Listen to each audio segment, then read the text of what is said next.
Dear colleagues, can I call us to order? We welcome to our witnesses. We are meeting in a webcast session. Bienvenue à la réunion numéro. Welcome to meeting number 14 of the House of Commons Standing Committee on Science and Research. Economy requires that committees adhere to the following health protocols, which are in effect until June 23, 2022. All individuals wishing to enter the parliamentary precinct must be fully vaccinated against COVID-19. All those attending the meeting in person must wear a mask, except for members who are at their place during proceedings. Please contact the clerk, and we have Cedric tonight. We're delighted. Welcome to the committee for further information on preventive measures for health and safety. As the chair, I will enforce these measures, and as always, thank you for your cooperation. La réunion d'aujourd'hui se déroule dans un format. Today's meeting is taking place in a hybrid format pursuant to the House Order of November 25, 2021. A few rules to follow. Interpretation services are available for this meeting. You may speak in the official language of your choice. At the bottom of your screen, you may choose to hear floor audio or in English or French.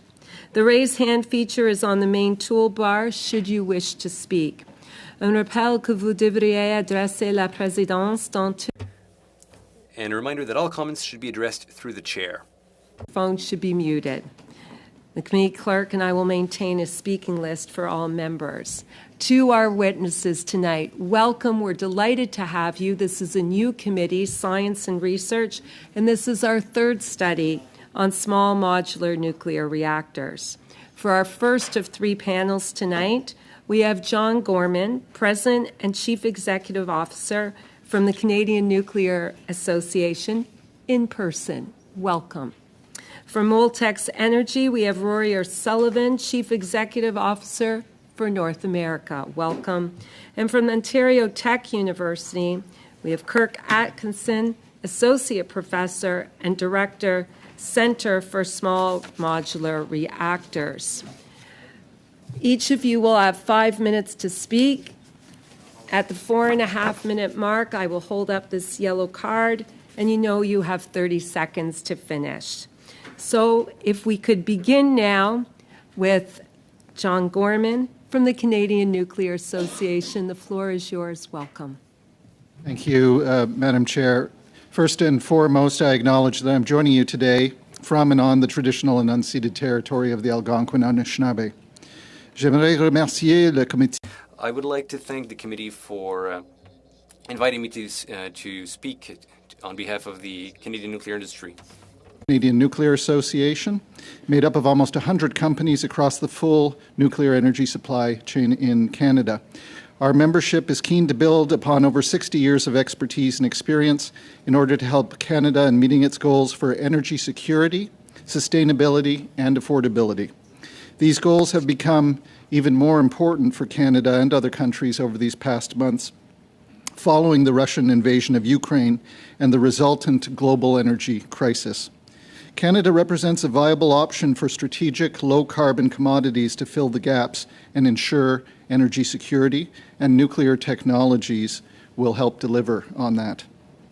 We're encouraged to see this committee's enthusiasm to learn more about small modular reactors, or SMRs for short, given the critical role we expect this technology will be playing in ensuring national energy security and a net zero future in Canada and elsewhere.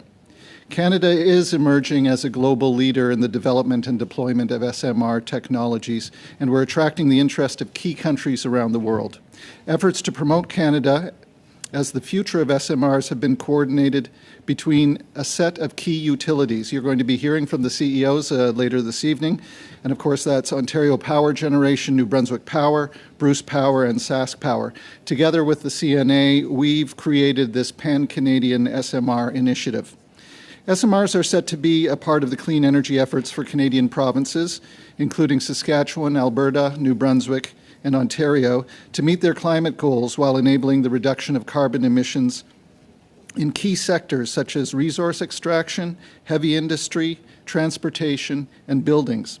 These provinces recently signed an MOU to develop SMR opportunities to meet their respective economic and environmental goals. SMRs are also a viable option for northern, remote, and indigenous communities seeking to replace diesel with a supply of clean, reliable energy. Now, the past few months have seen significant momentum in the industry to expand this technology. As the committee will learn later this evening with the CEOs of the 4 utilities, SMRs will be connected to the grid much sooner than many people understand. OPG's Darlington unit will be connected to the grid by 2028, and very small reactors, which are of particular importance to potentially to Indigenous communities that are considering clean energy options for their economic and social development goals, are anticipated to be online potentially before 2028. To give a better sense of the technology, SMRs provide stable baseload clean energy that can complement variable renewables like wind and solar. There are 3 streams of SMRs designed to serve various challenges.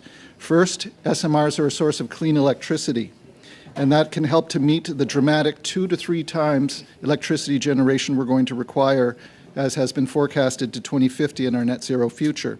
Second, advanced SMRs offer a combined source of clean electricity and also clean heat, high temperature heat, which is known as cogeneration. And this is important for applications as resource extraction, production of clean fuels such as hydrogen and ammonia, and for heavy industry in the production of products like steel and cement, aluminum, and for use in mining. Finally, micro or very small modular reactors can displace diesel generation in remote communities. To conclude, SMRs will play a critical role in helping Canada and the world meet their unique energy needs. Now, we do have an ask of the federal government, given what we see as a critically important role for SMRs in the future of Canada's energy system. In a nutshell, we are asking for explicit, continued, and consistent support of SMRs and nuclear energy in clean energy initiatives and policies. Consistent support. This should include efforts to explicitly champion the technology as a viable solution, to bolster and streamline funding programs to help with the SMR demonstration projects, continued collaboration between industry and government, and support for the Pan-Canadian SMR Development Integrated Funding Ask that we have before the Strategic Innovation Fund. In closing, I want to thank you again for asking me to speak today and showing your interest in this important topic. We're confident that this next generation of nuclear reactor will not only deliver upon Canada's climate commitments, but also position the country as a world leader in this innovative technology. And I'll look forward to addressing questions should they come my way. Thank you so much, Mr. Gorman. We appreciate you being here. And now I'm going to go to Ontario Tech University, Dr. Atkinson, for 5 minutes, please. Okay, thank you, Madam Chair. Unhindered by wind speed or cloud cover, nuclear power at all scales is able to meet baseload energy needs 24/7, 365. In Ontario, we do this already, with 18 large CANDU reactors generating about 60% of Ontario's electricity, with among the lowest CO2 emissions in the world. In a few short years, after more than 50 years providing low-carbon electricity to Ontario, Pickering Nuclear will be retired, having achieved some of its best ever performance in the past decade of its life, thanks to continuous innovation in nuclear technologies.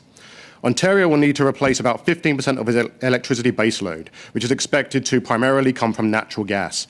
And Ontario will lose its enviable place in the world as one of the lowest emitting jurisdictions. This regrettable situation can be alleviated in full or in part by the early 2030s through deployment of small modular reactors. Nuclear reactors that generate usable powers of 300 megawatts electrical or less. And in fact, Ontario Power Generation is already working towards that, with its first SMR from GE Hitachi expected to come online in 2028. It's a good first step.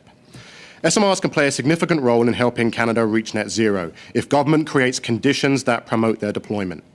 SMRs are most often just an evolution of an existing reactor design, and even those that involve newer concepts or fuels build on a solid foundation of research and development.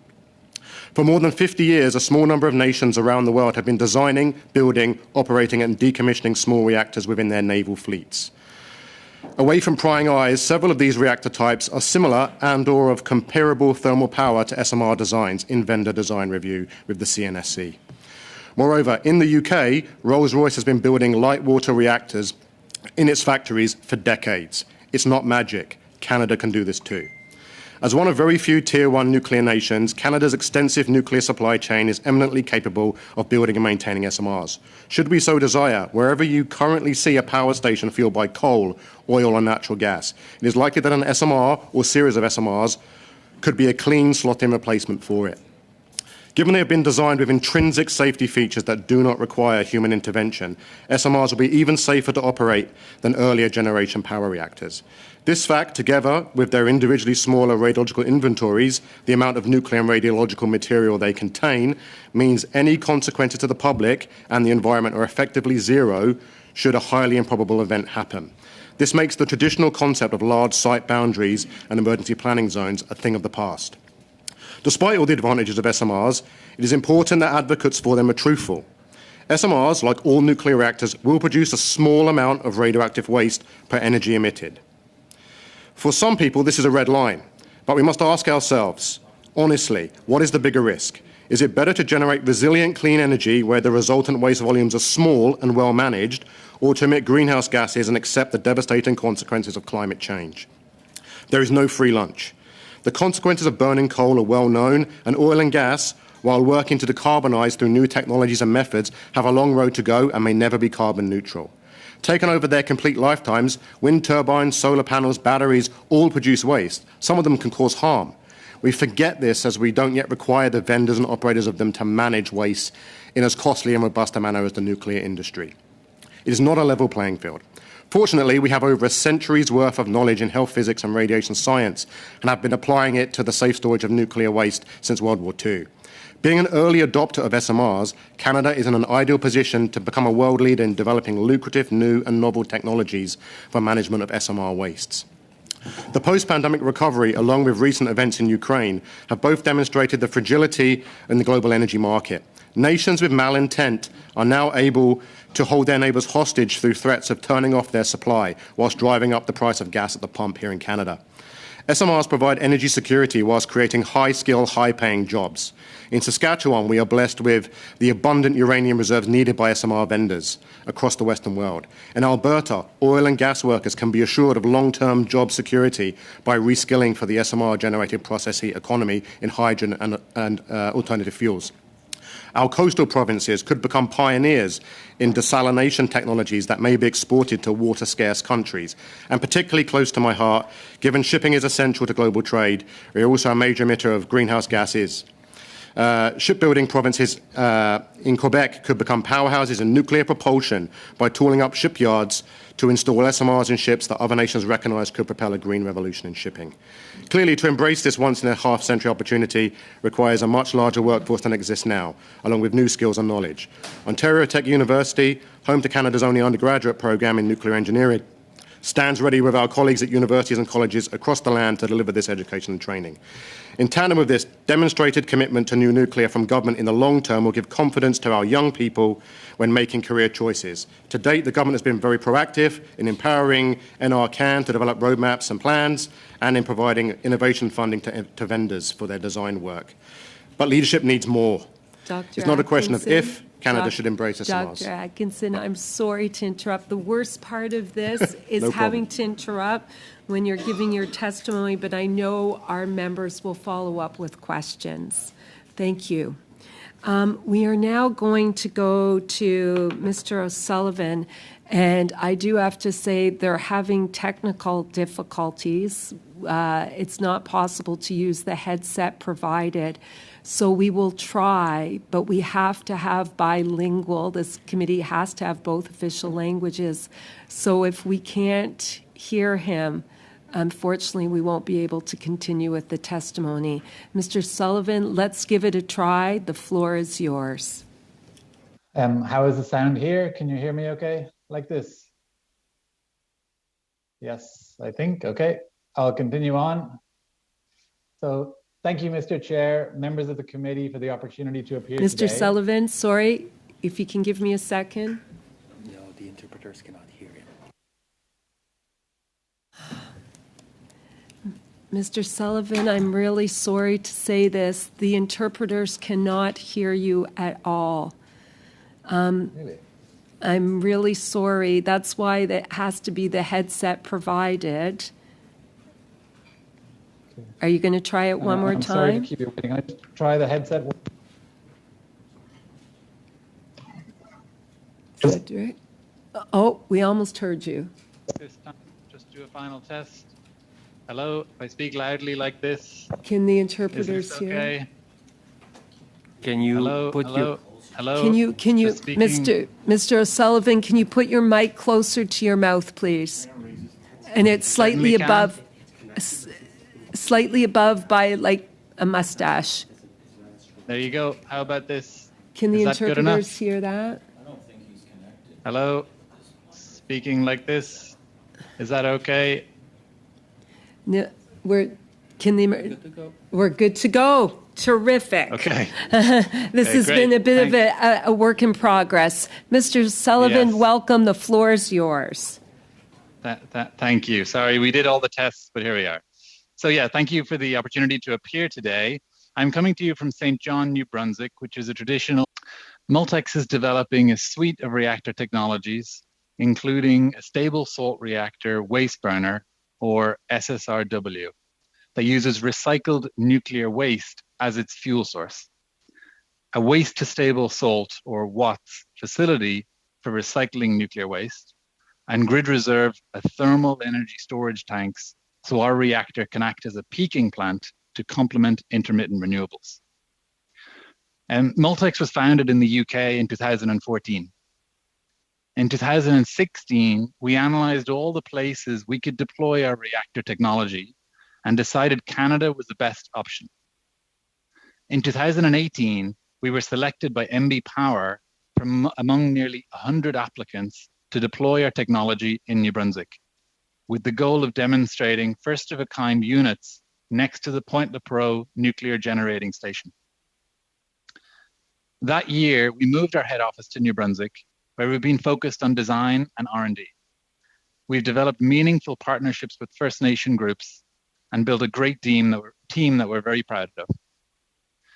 In February of last year, Multex was the very grateful recipient of $50 million in federal funding to continue developing our technology. As part of the terms, we moved all of our IP to Canada. We've also been fortunate to receive funding from the province of New Brunswick, Ontario Power Generation, and many different private investors. Unlike other nuclear reactors that use uranium as fuel, our reactor is specifically designed to consume the recycled spent fuel from other reactors. In doing so, we can reduce the volume of long-lived, high-level waste by over 95%. We have the only SMR technology that does not require imported fuel, as it can be fueled solely by nuclear waste that is already in the country. In Canada, by the time the CANDU fleet reaches end of life, there'll be enough spent fuel to power 6,000 megawatts of our reactors. That's enough to power 5 million homes. Globally, the market is about 20 times larger than Canada, and we're the only vendor targeting this market. There are several customers in the US and Europe who have expressed interest in second-of-a-kind units after the first one has been demonstrated in New Brunswick. This is a huge opportunity. A recent study showed that between 2030 and 2060, a global rollout of the 2 new reactors in New Brunswick, ours and the one our Canada is developing, will create approximately 500,000 work-year jobs, $60 billion in GDP, and $5 billion in government revenue. At this time, we're conducting critical research and development activities to validate our technology. This work is being carried out at Canadian nuclear laboratories, the University of New Brunswick, various US labs co-funded by the US, and at our own laboratory. We've completed phase 1 of the CNSC's vendor design review, and we're preparing for phase 2. We've recently partnered with SNC-Lavalin, an international leader in the field and the only company in Canada to have their design licensed through the CNSC. This additional expertise will help ensure we are successful. So in summary, we're committed to Canada and pleased with the progress here. However, we'd like to see more consistent support for nuclear, given its essential role in meeting the country's net zero goals. Environmental regulatory changes implemented since we picked Canada have extended our deployment time here by about 3 years. Meanwhile, political commitment to nuclear in the UK and the US have shortened the deployment times there. For Canada to maintain its leadership in this sector, we would encourage the federal government to take a stronger leadership role to ensure we meet our climate targets and stay competitive. Thank you for your time. Thank you very much, Mr. Sullivan, and we're glad we were able to get this sorted so that you could present to us. We have a tremendous committee who's really interested in hearing from you. We are now going to go to our round of questioning. We're going to begin with the 6-minute round, and Mr. Tucker, the floor is yours. Thank you, Madam Chair, and thank you for the witnesses being here tonight. I'd like to start off in Ontario and with Mr. Gorman. The phase out of coal of the Ontario grid, could you unpack that a little bit of the net results with smog days being reduced and how Ontario was able to accomplish that? Through you, Madam Chair. Thank you, Mr. Tuck, for your question. This is a good news story that Ontarians and Canadians don't speak about loudly enough at home or on the international stage. Phasing out coal-fired electricity generation in Ontario was the single largest carbon reduction initiative that has been achieved in North America, if not the world, and it was done on the backs of nuclear, incremental nuclear. 90% of the coal-fired electricity generation was replaced by our CANDU generating stations here in Ontario.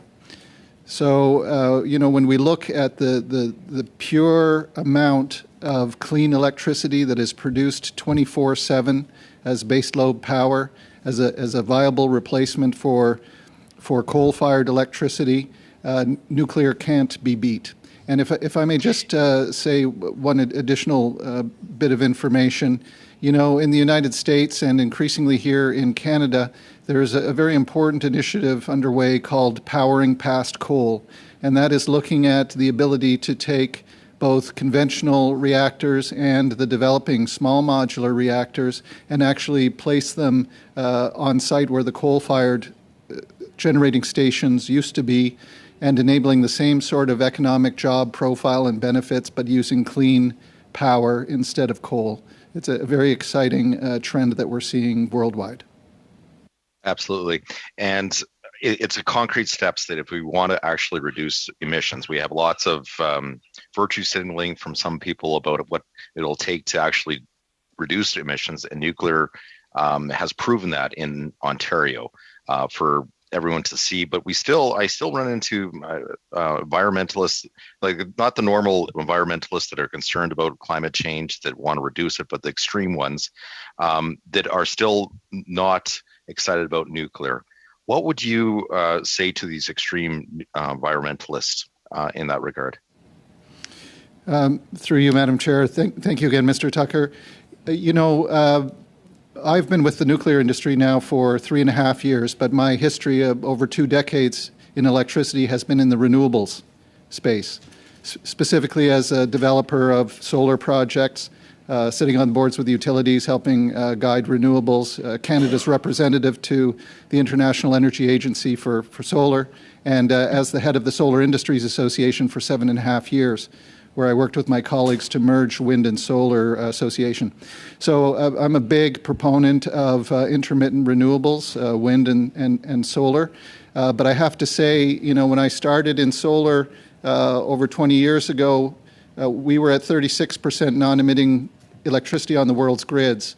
And despite the billions of dollars of investment in wind and solar, despite the enormous rollout, the cost declines in wind and solar, we're still at 36% non-emitting on the world's electricity grids. Now, wind and solar have helped to keep us at a level playing field despite population growth around the world. But what's clear is that nuclear needs a clean partner that can produce that 24/7 baseload power. And if our choices are coal-fired electricity and gas-fired electricity, and if that's the reason we're not making progress on reducing the amount of fossil fuels on the world's grids. It's because we need to bring in more nuclear to act as that partner for renewables. And I can tell you that the small modular reactors are very responsive, very flexible, and able to help support wind and solar. The deployment Mr. of more Gorman, nuclear across Canada to help expand wind and solar. Could you unpack a little bit? I've heard other people state that we're not going to reach our 2050 goals without nuclear. Are you in the camp that believes that nuclear has to be part of that mix? Without a doubt, nuclear, both conventional and small modular reactors, will necessarily have to be a very important part of the global energy mix as we go forward. Electricity generation, as you know, Mr. Tucker, is exceedingly important to decarbonization. And we're going to have to double or triple the amount of electricity generation we have in this world. This is a math. Yeah, absolutely. It's a math problem. It's not a theology problem. We've got to get away from picking a favorite technology and realize that we need everything at our disposal in order to meet this challenge. And on every energy source has negatives. The one that is perception and maybe not reality is on the waste end of things. In the last 10 years, is there any recorded deaths related to nuclear waste in Canada? Canada has an exceptional track record that is respected internationally for the way that it manages the entire cycle of every bit of waste that it produces.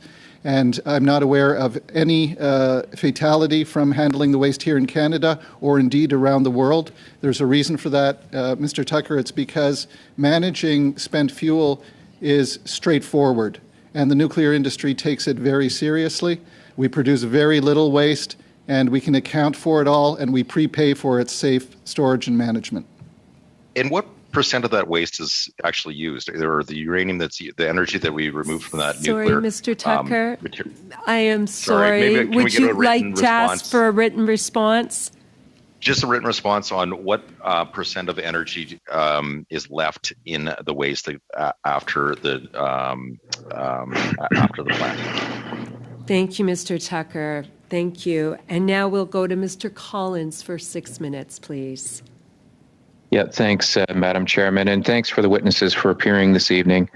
I'm going to start with Mr. Gorman because I think, Mr. Gorman, I listened to a podcast on my 5.5 hour drive home to Hamilton. I think I listened to you a couple of weeks ago on a podcast, and you were talking about the benefits of SMRs, and there were some counterpoints given to you. So I wanted to dig a little bit deeper into some of the discussion that you had on that episode. And as a longtime municipal councillor, I know that when we deal with applications, whether it's for waste companies that come to town with a new technology, whether it's electricity, energy from waste facilities are a common one that I had to deal with over the years. There was always an element of pushback from neighbors, the community, stakeholders. Things that are new, oftentimes people can be quite critical of. And so I guess for me, the question is, with this technology, and again, we're hearing dates of 2028, 2030, and even beyond in some cases.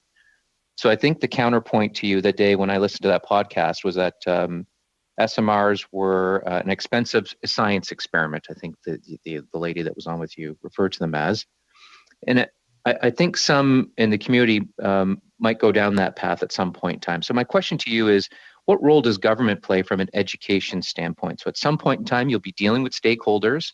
These facilities and SMRs will be, they'll be a part of our life from an energy perspective with the benefits that you just talked about. And you'll be making, and others will be making, these presentations in front of very large communities, large crowds in communities, with environmental stakeholders who will put up their hand and provide some pushback there. And so I guess the question I have is, what role does the government play in terms of assisting with education efforts and maybe dispelling some of the myths that have come about over the last number of years as SMRs are talked about either in mainstream media or in small communities in different parts of Canada? Through you, Madam Chair, thank you, Mr. Collins, for the question. The short answer that I'll give off the bat is the most important thing that government can do when it comes to these new technologies that we're using to confront the climate crisis and lower GHGs is to be consistent in talking about the tools that we are going to use to tackle this crisis. And while we have made this government, the federal government, your government has made significant progress, especially over the last short number of years in terms of identifying nuclear and small modular reactors as being an essential part to a net zero future. We see that that language is not being used consistently by all policymakers. It is not being applied consistently with various financial and tax incentives that we see coming out of this government, including the most recent green bond framework and tax incentives and rapid amortization measures that have been extended to other clean technologies. If you want investors and you want industry and you want academia and you want the whole ecosystem of nuclear to be able to deliver on its full potential, we're going to need that strong signal, consistent signal from all levels of government that nuclear is needed for a clean net zero future. And if I may, when I started in solar just over 20 years ago, that is exactly what they called solar, an expensive science experiment. And so I find it ironic that some of these people who are the biggest proponents of solar are now looking at small modular reactors and calling them an expensive science experiment. We are a handful of years away from deploying various technologies that are going to demonstrate that if we can put them out and they can deliver on the promise of sort of mass production, which small modular reactors is promising to do from a price point, then we're going to see the same way we saw with wind turbines and solar panels, that the cost is going to come down very dramatically and be a very important tool. Thanks, John. Can I, through you, Madam Chair, next question would be, and it's related to what John just talked about in terms of policies and financing. You spoke to those two issues in your opening, but you really didn't get into detail in terms of what you were looking for with continued support, I think was the phrase that you used, and you just reiterated it there. What, in detail, can you provide the committee some ideas in terms of what recommendations you have as it relates to policy and financial support? Thank you, through you, Madam Chair, to Mr. Collins. Thank you for the question. We have seen some support for specific technologies come from this federal government through the Strategic Innovation Fund. That has been helpful. But Canada's advantage at this time in the world with the development and deployment of small modular reactors has everything to do with the extreme level of coordination and cooperation we've seen between, in particular, 4 provinces and 4 utilities that have put together an integrated plan for the development and deployment of small modular reactors. We have an integrated ask in front of the government that goes beyond specific technologies and looks at how it is that this integrated ask before the SIF fund can actually encourage the entire ecosystem to develop in a pan-Canadian way that is not only going to result in the deployment of needed technologies in various areas that help reduce emissions, but create incredible economic advantage in supply chains throughout the country. Thank you very much, Mr. Collins. And now we will go to Monsieur Blanchet-Jean-Cap for 6 minutes. Merci beaucoup, Madame la Présidente. Ma question va être pour... Thank you, Madam Speaker. My question is for Mr. Gorman.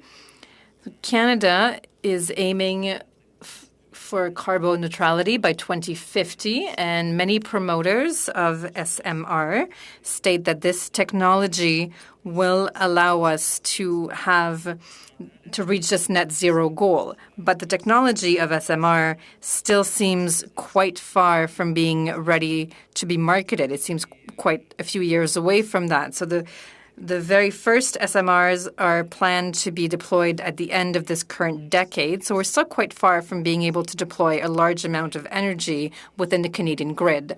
So I'd like you to speak to the technology of SMRs, and will it have reached sufficient maturity to take an important place in the transition to cleaner energy in Canada? Chair, to Monsieur Blanchet. Jonat, merci pour la question. Thank you for your question, Mr. Blanchet. That's a very fair comment. Small modular reactors, the first-of-a-kind units, are only being deployed now. and the first ones, as you rightly point out, are not going to be connected to the grid or for other off-grid applications until later this decade. That being said, Canada is a remarkable place that requires small modular reactors for various needs. It's not only the jurisdictions across this country like Alberta and Saskatchewan and some of our eastern provinces that need to shift away from fossil fuels to cleaner electricity. We're going to have to double or triple the amount of electricity that we currently generate, and it all has to be clean. It's a huge challenge. Because of that, some of the first planned SMRs, the ones that you referred to, Ontario Power Generation chose General Electric Hitachi, which will be connected to the grid by 2028. But in fact, they have a license to do at least 4 of those units at the Darlington site. In addition, we know that Saskatchewan, which also has a challenge in phasing fossil fuels off of its electricity grid, is aiming and has stated publicly that it is going to construct 4 or 5 of units the same size, perhaps the same technology. In other places across Canada, we envision that there are jurisdictions that are going to use these bite-sized small modular reactors to meet their electricity needs. But I think an important point here is just in Canada on the electricity side, we need multiple units, which is going to create multiple units being deployed after 2030.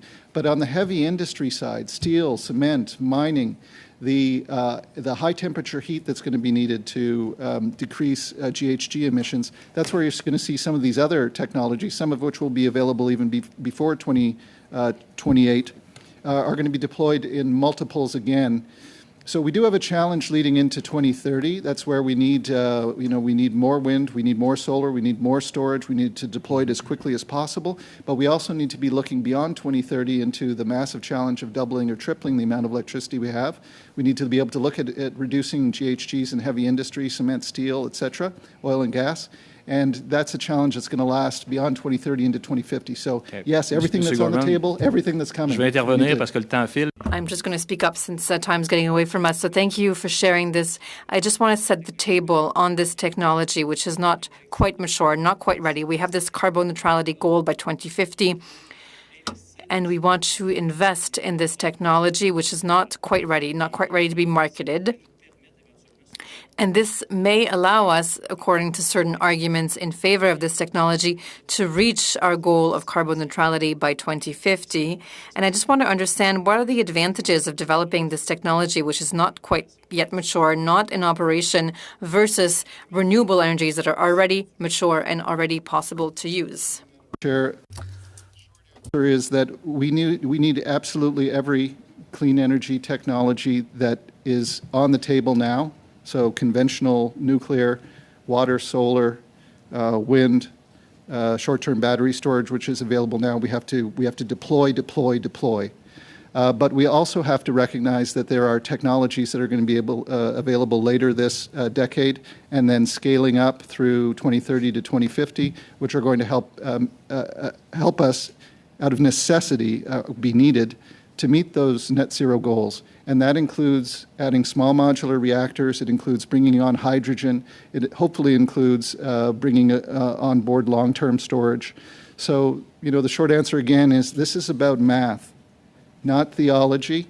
We have such a massive challenge in front of us in terms of the amount of clean electricity generation that we have to produce, that we have to deploy all of these technologies and develop them and then scale them up. And the last thing I would say to you is, if 20 years ago we had said, solar and wind is under development and not ready for prime time, and we hadn't invested in that worldwide and here in Canada to scale it up, we would not have the solar and wind at an accessible price point available to us now.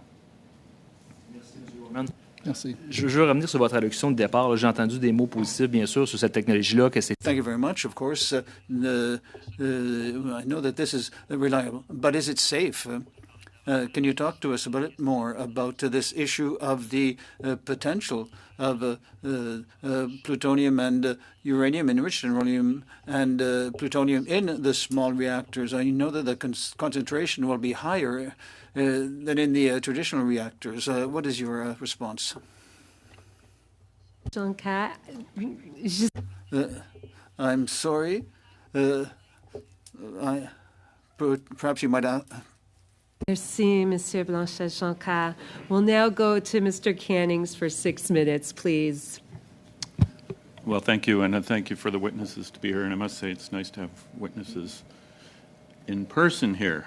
It's a very welcome change. And I'm just going to start with Mr. Gorman, and with this narrative that SMRs will be key or at least useful in getting remote communities, especially Indigenous communities, off of diesel. Yet when I speak to Indigenous leaders, when I speak to people who work with Indigenous communities on energy issues, they have been, the people I speak to have been unanimous in rejecting this narrative. And we've had, and on top of that, we've had the Anishinaabe chiefs in assembly, we've had the chiefs of Ontario. Groups have come out and said, we don't want nuclear technology to replace diesel. We want energy systems that we can implement ourselves, that we can understand ourselves, that we can employ our people to run. We want systems that have proven technologies, that are cheap, that are available now. They want to get off diesel now, not in 2035, sorry. I'm just wondering how you answer those concerns, because it seems to be radically opposed to this narrative that I hear again and again and again, that this will get all these communities off diesel. Through you, Madam Chair, to Mr. Cannings, thank you for the question. So I would like to start by saying that you know, the nuclear industry writ large, so not just our utilities here in Ontario and New Brunswick and across across the country, but other parts of the industry such as Cameco are some of the most active partners with the Indigenous people, and the nuclear industry takes Indigenous relations and partnerships very, very seriously. There's just a tremendous amount of effort that is being based on delivering trusted relationships and partnerships. I would say also that the industry recognizes that small modular reactors are a new concept to Indigenous communities, northern Indigenous communities, and that there is going to be a very long and engaged cycle of consultation and learning and listening by both sides as they consider the possibility of using small modular reactor technologies in their communities. Certainly there is no way forward, as Canadians realize now, for deploying anything, let alone a small modular reactor in a community that does not want it. May I just say, sure, however, that we're just at the beginning of those conversations and the learning cycle around small modular reactors. They're new. Some of those conversations are going very positively. We do have champion communities that are engaging with us, champion economic development bodies, Indigenous development bodies. We've got major initiatives underway to consult with Indigenous peoples to see how that fits. And the very last thing I'd say, Mr. Cannings, is, you know, small wind and solar and available storage technologies are not meeting the needs of Indigenous people to get them off diesel. So we have to look at other solutions as well. Okay, well, thanks. And I'd just like to quickly move on to, again, this, you know, our needs, our energy needs for the future. And in Canada, the group that puts out those projections, scenarios, if you will, is the Canadian Energy Regulator. And in their report last year on Canada's energy future, they had a timeline of the various energy sources that would be powering Canada in terms of electricity generation. And for nuclear, they show in 2019 95,000 gigawatt hours. I'm not sure if that's per year or if it's just of nuclear, and then by 2050 that's going to go up to 96,000.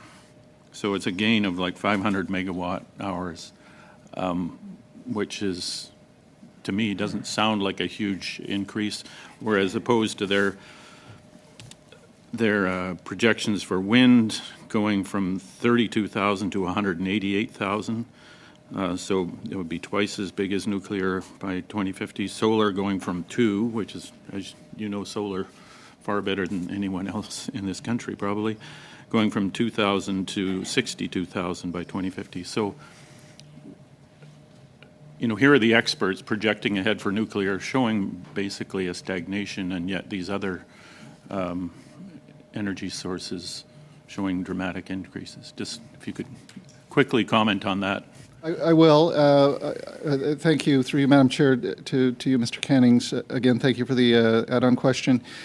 So I would start by saying that the speed at which we're seeing technologies evolve, all clean energy technologies in the face of this climate crisis, are enormous, and the cycles for development are urgent right now, and that's why you're seeing such fast development. You know, the CER. Until this very first year, had never tried to do a future forecast that's based on anything except existing policies and planned projects. It's new to the game. But when they did that study, you know, Ontario Power Generation hadn't announced technology selection. Vinci Westinghouse hadn't announced their technology selection and their projects for deployment. Mr. Gorman. Things have just changed very dramatically. So we can expect future change that's hard to forecast and predict. Thank you, Mr. Gorman, and thank you very much, Mr. Cannings. You have a very interested committee, and we have 3 witnesses who've given us their time, so we want to make sure we're getting all these questions in. Ms. Gladue, the floor is yours. We're on the 5-minute round, please. Thank you, Chair, and thank you to the witnesses.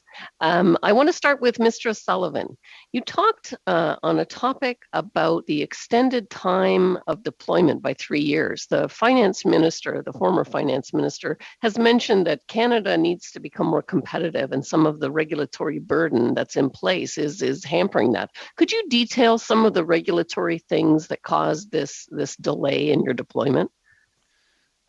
Certainly, and thanks for the question. So, first of all, the Canadian Nuclear Safety Commission is one of the highest regarded regulators in the world, and it's their regulatory regime that is robust and open to innovation, that is appealing to innovative, new, safer technologies.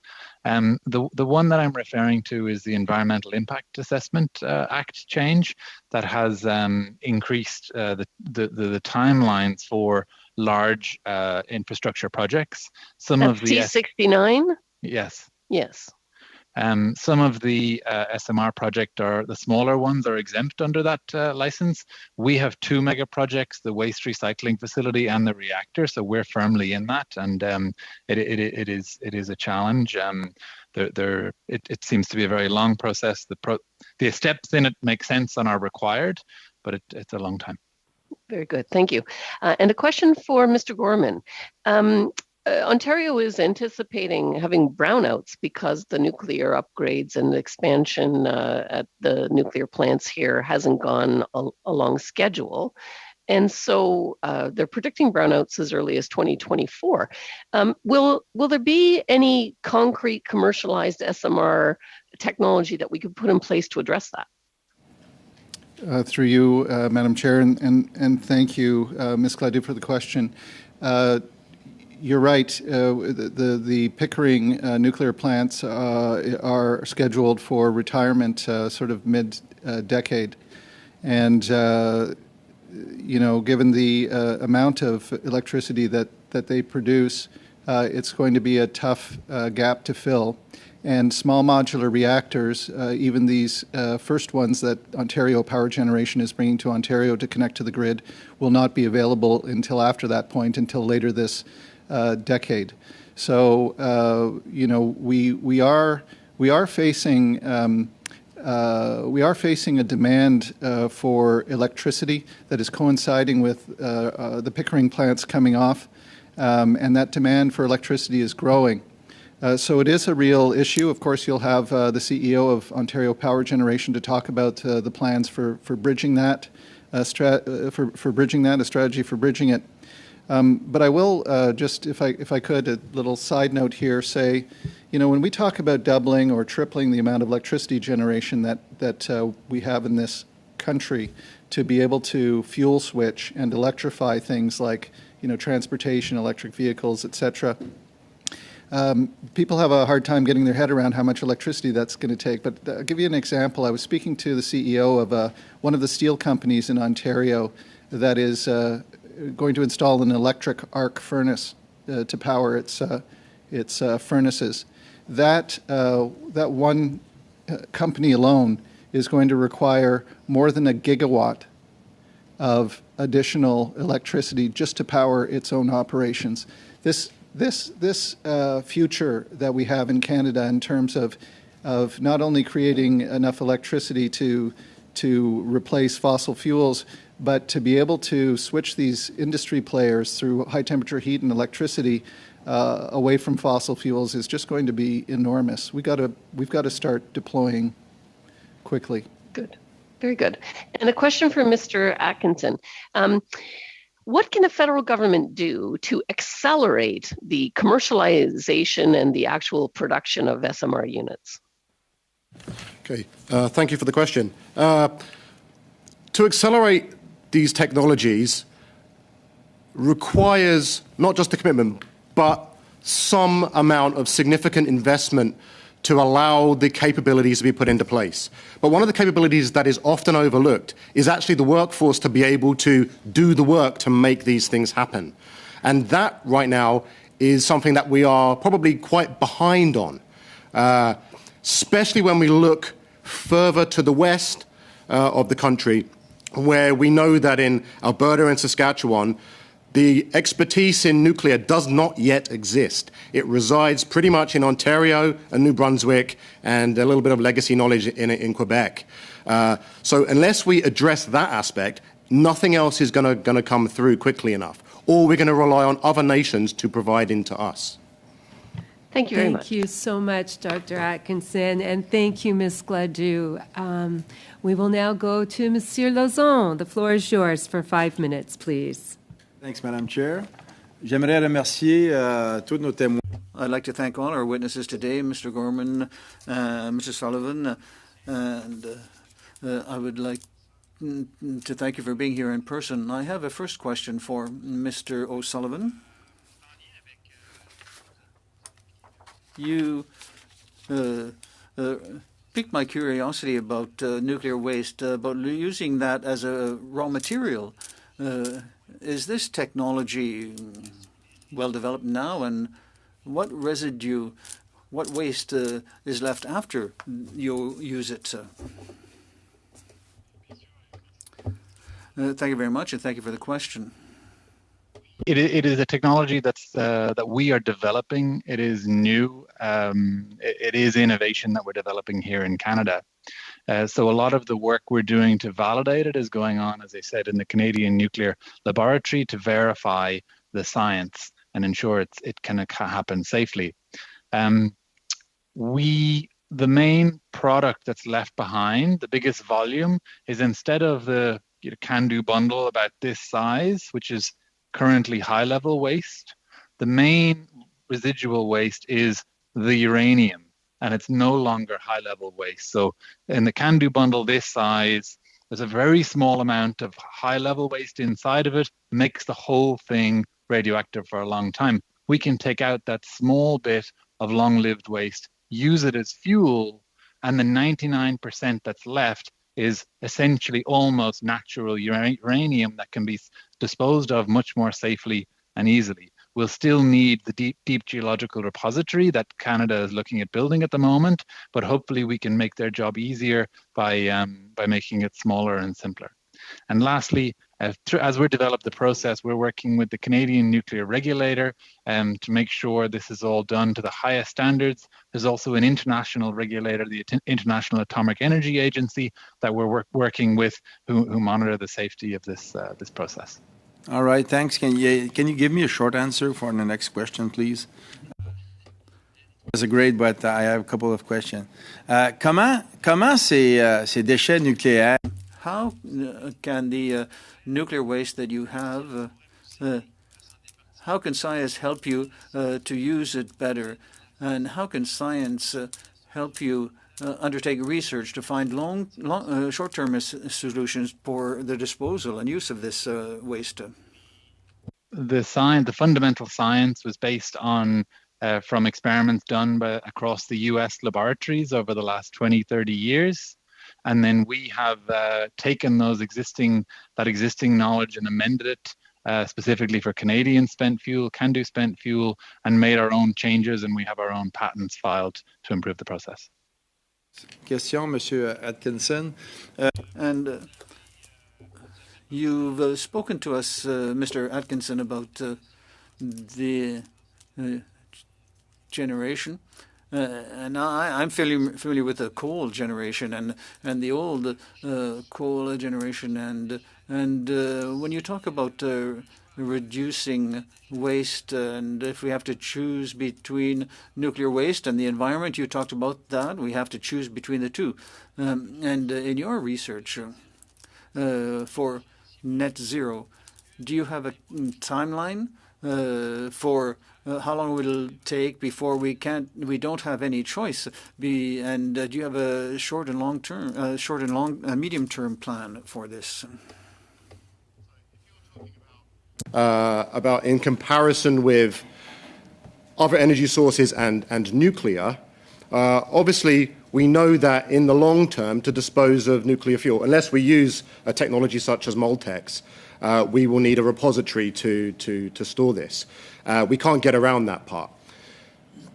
Right now, we obviously use storage surface side in casks that is very robust and very safe, can last for a very long time.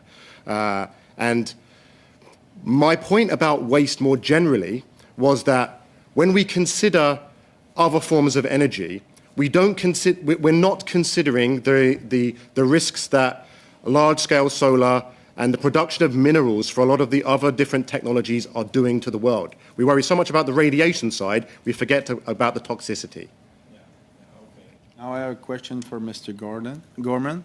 Sorry. Vous avez l'occasion. I have discussed with nuclear enterprises across the country.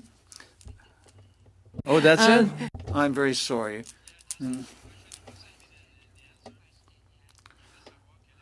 I'd like to know what is the relationship between hydroelectric and nuclear, and what is the answer of these other industries with regard to nuclear to be able to buy this type of energy to transmit it? Thank you very much. To the end, I'd like to thank all three of our witnesses. Thank you for your time, expertise. We appreciate you coming to this inaugural committee, and we're most grateful, and we hope you've had a good experience. We look forward to another conversation. I see Mr. Cannings and Monsieur Blanchet-Jonca have a question. Yeah, I just had an important question for Mr. O'Sullivan. I'm just wondering if I could submit it so that he would answer by... Yes, that would be fine, but we really do have to get to our second panel. Can you make it short, Mr. Cannings? Well, I just wanted a response to the letter by 10 or so American top scientists and nuclear experts who wrote to the Prime Minister and asked for a high-level study on Moltex's process, because they were extremely concerned about the proliferation of plutonium and the environmental indications. These are not the extreme environmentalists that we heard about. These are top American diplomats and Thank you, experts. Mr. Cannings. I think the question's been understood. With that, I'm going to briefly suspend. We do have a second panel. Thank you. Oh, sorry, Monsieur Blanchet-Jonca. Earlier, we lost a bit of time with the technical issues of Mr. O'Sullivan. Would it be possible to get that time back in a way? Because what I see that I didn't have the chance for a second round. Mr. Blanchet-Jonca. I ask most to be fair, and I think you all know I'm fair. I can't help that there were technical difficulties, and I'm sorry. We really do have to go on to the second panel, and I hope that you will respect why.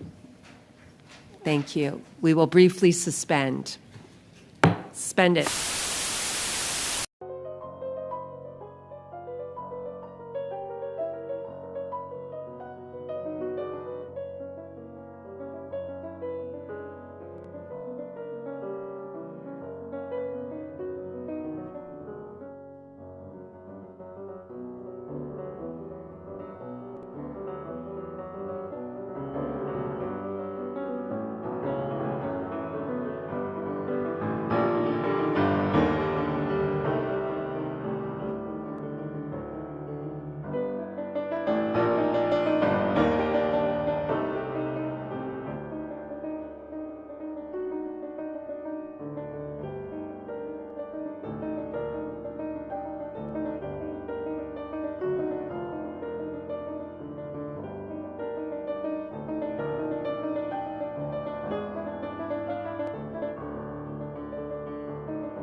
Dear colleagues, I'm going to call us back to order.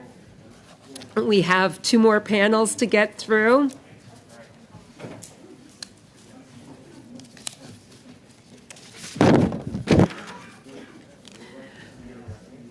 On this second panel, I'd like to welcome all our witnesses. Thank you for joining us tonight. This is an inaugural committee on science and research, and this is the first study on small nuclear reactors.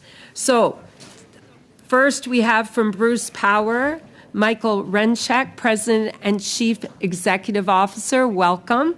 From New Brunswick Power Corporation, we have Mr. Brett Plummer, Chief Nuclear Officer and Vice President Nuclear.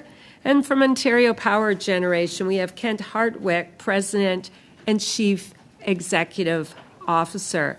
You will each have 5 minutes to speak. At the 4.5-minute mark, I will hold up this card. It tells you have 30 seconds left. And if we have technical difficulties, we have to have interpretation. So if the interpreters can't hear you, we're not going to be able to continue with the witness. And for that, I'm very sorry. So we will begin with Mr. Renchek from Bruce Power for 5 minutes, please. Thank you. Members of the committee, good evening. My name is Mike Renchek, President and CEO of Bruce Power. Thank you for the opportunity to speak with you as part of your study on small modular reactors. First, I would like to acknowledge today that I'm speaking from the traditional lands and treaty territory of the Saugeen Ojibwa Nation and the traditional harvesting territories of the Georgian Bay Métis Nation of Ontario and the historic Saugeen Métis. Bruce Power provides 30% of Ontario's electricity safely, reliably, and at low cost while producing 0 carbon emissions. Bruce Power is proud to be able to support the fight against climate change while powering our economy with a made-in-Canada solution and a revitalized, thriving domestic supply chain. While the world is trying to figure out ways to phase out coal-fired electricity generation, Ontario has already shown how it can be done, with Bruce Power providing 70% of the power needed to achieve this, while creating good jobs and producing life-saving medical isotopes. In fact, our pan-national isotope partnership includes the Saugeen Ojibwa Nation, which I would be happy to discuss with you in more detail. Bruce Power takes this responsibility for a net zero future very seriously. From our net zero 2050 strategy, including a commitment to be net zero by 2027 from our operations, to our issuance last year of the first ever nuclear green bond, to the exploration of new nuclear technologies, we are demonstrating leadership in helping Canada reach its net zero objectives. In addition, through Bruce Power's Project 2030, we are building towards a new site output goal of 7,000 megawatts by 2030, adding approximately 1,000 megawatts of clean energy to the Ontario grid in support of climate change targets and the future clean energy needs through continued asset optimization, innovations, and leveraging new technology. We are proud to have been recognized in the federal government's SMR action plan and in the interprovincial small modular reactor strategy unveiled in March for our potential role in developing new nuclear technology. We are also pleased that the government provided support recently through the Strategic Innovation Fund for the Westinghouse eVinci reactor project that Bruce Power is supporting. We also fully support the SMR project currently being undertaken by Ontario Power Generation at its Darlington site. Bruce Power, along with our industry, was pleased to see the support for nuclear technology included in the 2022 budget, including those for SMRs from the Canada Infrastructure Bank and the Canadian Nuclear Safety Commission. With respect to regulation, Bruce Power believes there needs to be a focus on de-risking to enable small modular reactors and other nuclear innovation through the streamlining of the Impact Assessment Act requirements and licensing and the environment assessments in general. If we are to meet our net zero goals in the electric sector by 2035, we must ensure regulatory requirements, including impact assessments and licensing, can be done in a timeline that meets our needs for climate change and their target dates. Creating optionality by providing and developing a path forward to site and technology selection will help attract the much needed private capital investment and help get the ball rolling on clean energy nuclear projects we all know that will be needed to further decarbonize our economy in sectors well beyond electricity. To create these options and develop this needed momentum to secure a global leadership role for Canada, all levels of government must work with industry to share in financial risk and challenges associated with environmental regulations and the CNSC licensing of the technology. The federal government must also continue to help our industry innovate and lead the fight against climate change through clear policy signals. We continue to seek inclusion of nuclear in the federal green bond framework, amending other existing programs and measures that could create a level playing field for nuclear to compete with other clean technologies. In addition, nuclear and other supplemental technologies such as hydrogen should be looked at to further decarbonize our industries. Canada is a world leader in nuclear, and its CANDU reactors are used around the world. The government needs to support and continue to build on this advantage. We're at an inflection point in our fight against climate change, and we all understand that the time to take action is now. There has never been a more exciting time in our industry. We are saving lives with new cancer treatments. Mr. Renchek, I am so sorry to interrupt, but I know our members will be eager to hear from you. Please accept my apologies. We will now go to Mr. Plummer from New Brunswick Power Corporation, please. Thank you, Madam Chair. Good evening. My name is Brett Plummer. I am Vice President Nuclear and Chief Nuclear Officer at New Brunswick Power. Thank you for the invite for information regarding how small modular reactor technology can improve Canada's climate change objectives and add to its economic resiliency. As background, New Brunswick Power and the province of New Brunswick were involved with the development of the Pan-Canadian Small Modular Reactor Roadmap and Action Plan. Leveraging New Brunswick's 40 years of nuclear experience, we are actively working with other provinces, utilities, and organizations such as Saskatchewan, Ontario, Alberta, Ontario Power Generation, Bruce Power, SAS Power, Canadian Nuclear Laboratories for the Pan-Canadian development and deployment of small modular reactors. Canada will not achieve net zero by 2050 without nuclear. Many studies from reliable organizations support this conclusion. Renewables and hydro alone will not get Canada to net zero without an increase in nuclear power. Small modular reactor technology is an important technology that the federal government should be aggressively pursuing and support. Small modular reactor technology will be part of the massive electrification of Canadian society, developing clean fuels, supporting clean manufacturing, clean transportation, clean heat, while we retire coal and other carbon fuels. Advanced small modular reactors integrate with renewables, and we will need all the clean energy generation we can build to support the 2050 decarbonization goals. Advanced small modular reactors are critical to support intermittent renewable energy sources when the sun does not shine and the wind does not blow. Advanced small modular reactors being developed in New Brunswick will have a high temperature output and can be used for cogeneration as a major role in decarbonizing heavy industries such as in Western Canada.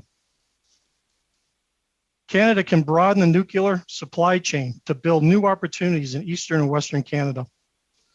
Modular construction methods, as well as advanced manufacturing methods, will also be developed to expand the economic impact across the country with First Nations.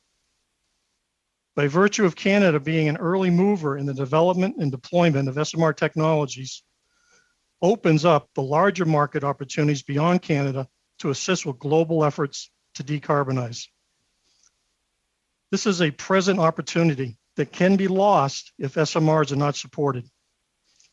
Canada can prosper economically by developing the IP and manufacturing capability in Canada, a significant contribution to combating global climate change while building an economic benefit to Canada. We need the government to streamline policies, support a large-scale buildup of nuclear, and provide financial guarantees and backstops. Thank you for your interest. I'm pleased to answer any questions you may have. Thank you so much, Mr. Plummer. And again, we're really grateful for all of you joining us. We're going to try, Mr. Hartwick, I have to be clear, we have to be able to hear, and it's going to be hard with the boom mic. We will try for a very short time because I don't want to take time away from our members. So we'll see if we can hear you. If you can try, please. Okay, thank you very much. Can you hear me? That sounds good. Wait. Okay. No, Mr. Hartwick, sorry, we have to hear if there's interpretation. The interpreters are saying in French in the interpretation that they cannot hear him. I'm sorry, Mr. Hartwick, they cannot hear you, and I'm very sorry. We cannot allow a presentation without translation. My apologies. Okay, thank you. I will rejoin. Again, my apologies. With that, dear colleagues, again, I will thank all our witnesses. We are grateful to all of you for your time and effort, and we are now going to go to members' questions. And this time we start with a 6-minute round, and we begin with Ms. Gladue. The floor is yours. Thank you, Chair, and thank you, witnesses. And I would ask Mr. Hartwick if he could submit a written brief of the comments that he wanted to make. That would be very well received. I'm going to start with a question for Mr. Renchek. You talked about a few of the projects, the Weston project, the SMR project. Have you experienced any difficulties from a regulatory point of view with those projects? At Bruce Power, we're supporting OPG as well as Westinghouse in the development of those projects. And initially getting started, there has been some difficulty within the CNSC attaining funding to be able to staff up, to be able to process the licenses for those projects. However, that's been remedied in the last budget, and I understand that that's beginning to move forward at a very good pace. Part of the global network of small modular reactors, in particular the Memorandum of Understanding between Canada and the United States on nuclear cooperation, would allow the harmonization of standards cross-border so that the efforts to accelerate the licensing process and share information from the regulators as well as the suppliers would help help speed that up. That regulatory framework is currently being considered to be modernized. And as that progresses, it will certainly enhance the ability to license new reactors. So that process is just getting started and really needs to keep pace and accelerate in order to meet our climate change needs. Excellent. And, we expect to see an increase in the demand for power and electricity from, electric cars to new plants that are going to be formed. Do you have any concerns about the demand that's headed towards us? Yeah, when you look at the demand, it's projected to increase by 2 to 5 times. So the issue will become of importance will be around power density, the ability to generate massive amounts of power to be able to supply industries and transportation. So as we look at the electricity market, we're going to need all forms of clean energy going forward. And power density and capacity will be needed to ensure that we're not misusing land requirements that could be better used for farming or other production, and at the same time meeting the needs of the citizens. Very good. And for Mr. Plummer, you talked about the need for government to streamline policies. Could you elaborate on that? Yes, the policy we were referencing specifically was more around the environmental impact associated with basically licensing the first of a kind and even more of a concern in my mind is the nth of a kind as we build out. Is that the assessment from C69? Yeah, C69. Yes, that's correct. So one of our technologies, the first of a kind, fits within the project list, and it basically will go through an existing environmental assessment utilizing the province and the CNSC. But as you build out, especially with Moltex, which is a larger capacity, and also with fuel conversion, it really falls into the impact assessment C69, as well as additional units associated with our ARC Clean Energy, the other technology. And presently, this is a long process. So we're looking for ways not to get around the process, but to streamline the process. The other aspect is, to your question associated with Mr. Renchek, the CNSC, the regulator, has been extremely cooperative to this date. And as Mr. Renchek said, they are ramping up. But again, we need to look ahead in the future with the build out and building nth of a kind. And we're not going to be able to go through the same process for the nth of a kind versus first of a kind. Once the reactor design is standardized and it's been reviewed and approved, really the only assessment at that point should be around any changes associated with the site characteristics or location. Excellent. You spoke of the roadmap for nuclear technology. What can the federal government do to accelerate our progress into nuclear? The number one thing is to attract private investment at this point. We need additional financial support. And presently, we've had a lot of difficulty gaining that financial support for small modular reactors. So we need to carve out a specific allocation to have the seed money to help us get through vendor design review, regulatory reviews, and also get through some of the preliminary design. Once we do that, then the private investment sees the commitment from the Canadian government, and they are ready to invest. So we need that financial seed money, that carve out. We also need financial guarantees, and we need financial backstops. Very good. One last question for Mr. Renchek. So we've seen a lot of supply chain issues across the country. Have you had difficulty from a supply chain perspective in your industry? No, Canada has a made in Canada solution for nuclear. Our supply chain is predominantly in New Brunswick, Ontario, and Saskatchewan. And we are able to fully supply, even through the pandemic, and continuing with our refurbishment projects, which are progressing on time and on budget and really serving the needs of all Ontario citizens. And that supply chain being here in Canada is very unique in the world, that we can actually build and construct nuclear plants here with Canadian citizens, creating great jobs and great economic development, even in rural areas.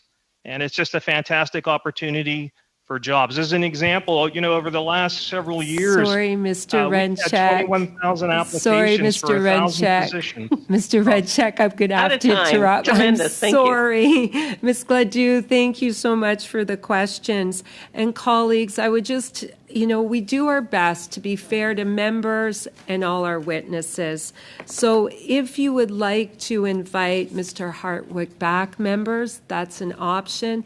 As Ms. Gladue said, he could submit his remarks, but if any of you want to get a question on the record to him and ask for a written submission, that is possible as well. We will now go to Monsieur Lauzon for 6 minutes. Merci, Madame la Présidente. J'aimerais d'abord et avant tout... Thank you. Madam Chair, I'd like to thank all witnesses and Mr. Hardwick, and I'm very disappointed I wasn't able to hear him. I have the first question for Mr. Renchek. In your technologies, you talk about wind power and turbines, but you also mentioned nuclear. So does your corporation move from wind power to small modular reactor, or is that part of a whole in what's going on with the technology?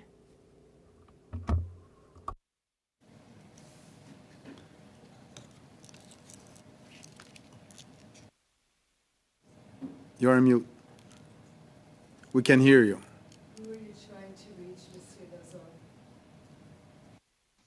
Sorry, I have hearing difficulties. I had a very hard time hearing the translation on my end, but I will answer the question that I believe that I heard, and it relates to wind power and small modular reactors. So when I look at an energy system, I think you'll need to have a balance of both intermittent resources and reliable baseload generation. As when you get an overcommitment in one category of intermittency, and we're subject to extreme weather events like what happened in Texas a year ago, 180 people died because of the intermittent sources and their dependencies on other technologies. So I think there's a way to complement both the intermittent sources and baseload sources to create a stable, reliable, and resilient electricity grid that's producing clean energy. And that comes from a diverse portfolio of generation sources that would include solar, wind, nuclear, and carbon capture with sequestration, among other technologies. And it would be regionally sized and allocated for those regions who have those resources to utilize, including hydro. Thank you for the question. Oui, merci. Thank you. I'll try to speak a little bit slower for the translation so that you can understand me properly. My question is again for yourself. Yesterday, we had a report that determined very clearly that Stanford, in collaboration with the University of British Columbia, that small nuclear reactor produced 2 times or 30 times more nuclear waste. And you talked about net zero. Does your technology allow for net zero, or does that study need to be reviewed? Can you explain the nuance between the two?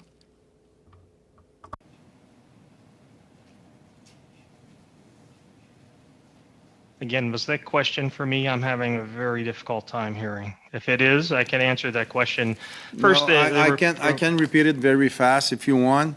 Yeah, just yesterday, a study conducted by Stanford in collaboration with the University of British Columbia was published and showed that in long term, small nuclear reactor would produce 2 to 30 times more nuclear waste. Could this kind of revelation, led by top Canadian and American scientists, cause you to reconsider your position on small nuclear reactors? First, the study was just released yesterday, but you may have also seen a letter by Dr. Reyes, who is the inventor and also faculty at the University of Oregon, that predominantly stated that the assumptions used in that study for the NuScale small modular reactor were in fact incorrect. And in his letter, he outlines that it is not accurate and therefore should be disregarded. So with that in the industry is already issued by the inventor of the NuScale technology, I think that report needs to be examined in detail before any conclusions would be drawn from it or actions taken from it. Monsieur Renchek. Thank you, Mr. Renchek. Mr. Plummer, you have a lot of experience. I think that you've been in the industry for a long time, and you talked about cogeneration technology and heat recuperation. Can you speak to those technology? Is it from turbines, or can you speak to us about heat recuperation and how to transfer it into energy? Yes, I can. So thank you, Madam Chair, and thank you for the question. So the reactors, the small modular reactors we are developing operate at a high temperature, somewhere in the order of around 600 degrees Celsius. This is conducive, very conducive to industrial heat. And I'll just make a point where I think we think about small modular reactors and we think predominantly electricity, and we really need to think energy.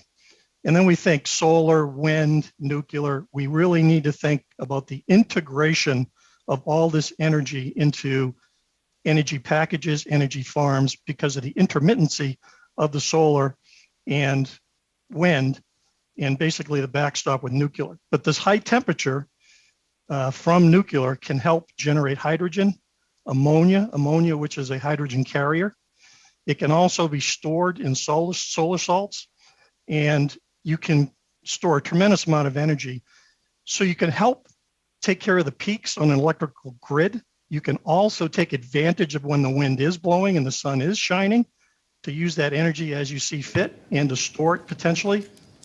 So anyways, these high temperature reactors can be used in many different ways to support the generation of clean fuels and the electrification. Thank you, Mr. Plummer. Thank you, Mr. Plummer, and thank you, Mr. Lauzon. We appreciate this. And again, just a reminder that if you have a question for Mr. Hartwick, please get it on the record. And we'll go to Monsieur Blanchet-Jacquard. Merci beaucoup, Madame la Présidente. Ma question va être pour... Thank you. My question will be for Mr. Plummer. Mr. Plummer, I understand that with your group, New Brunswick Power, you are looking for a small modular reactor, and I'd like to hear you speak on Canada's competitive advantage in the production of this technology. Presently, Canada, so thank you, Madam Chair, and thank you for the question. So presently, we were early movers in the small modular reactor in North America and also in Western Europe. We took the lead in basically collaborating and coming up with a pan-Canadian approach, a roadmap, and an action plan. And as a result, we're well down the road through regulatory review process, through the vendor design review phase 1 and phase 2 on many of these technologies. So there's an economic advantage there as long as we continue to support nuclear and small modular reactors. And so that competitive edge is the fact that we were early movers. And also the fact that many different vendors came to Canada because we have a graded approach associated with evaluating safety of innovative new technologies. Now, if we don't act and support the small modular reactors, we will lose that advantage in a very short period of time.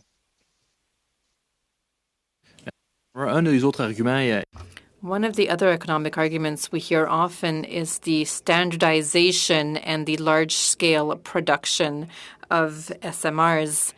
And yet, to get to this large-scale savings, we need to produce many units and get good value for the cost. So I'd like to know how much production we need to have before we have this large-scale economy.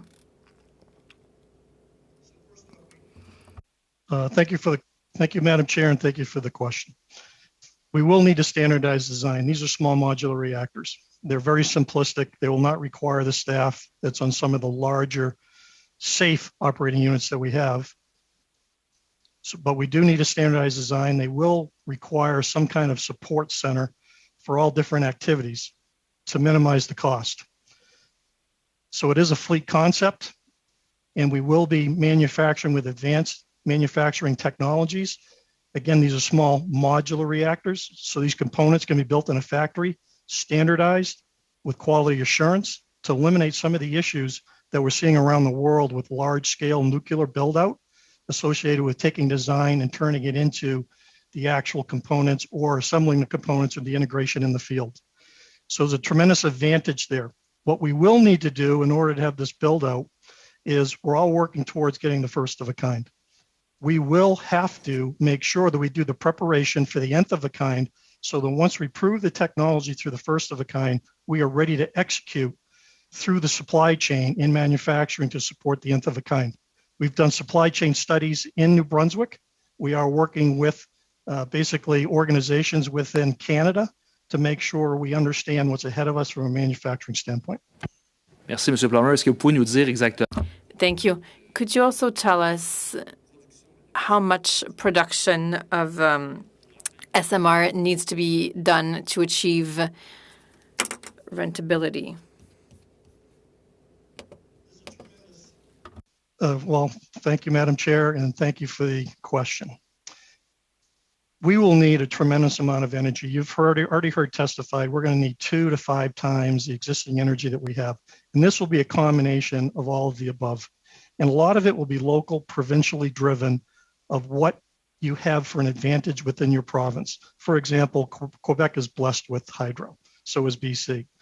In New Brunswick, it'll be a combination. We're very diverse. We have some hydro, we have wind and solar. but we also have nuclear. And so it'll be a combination thereof.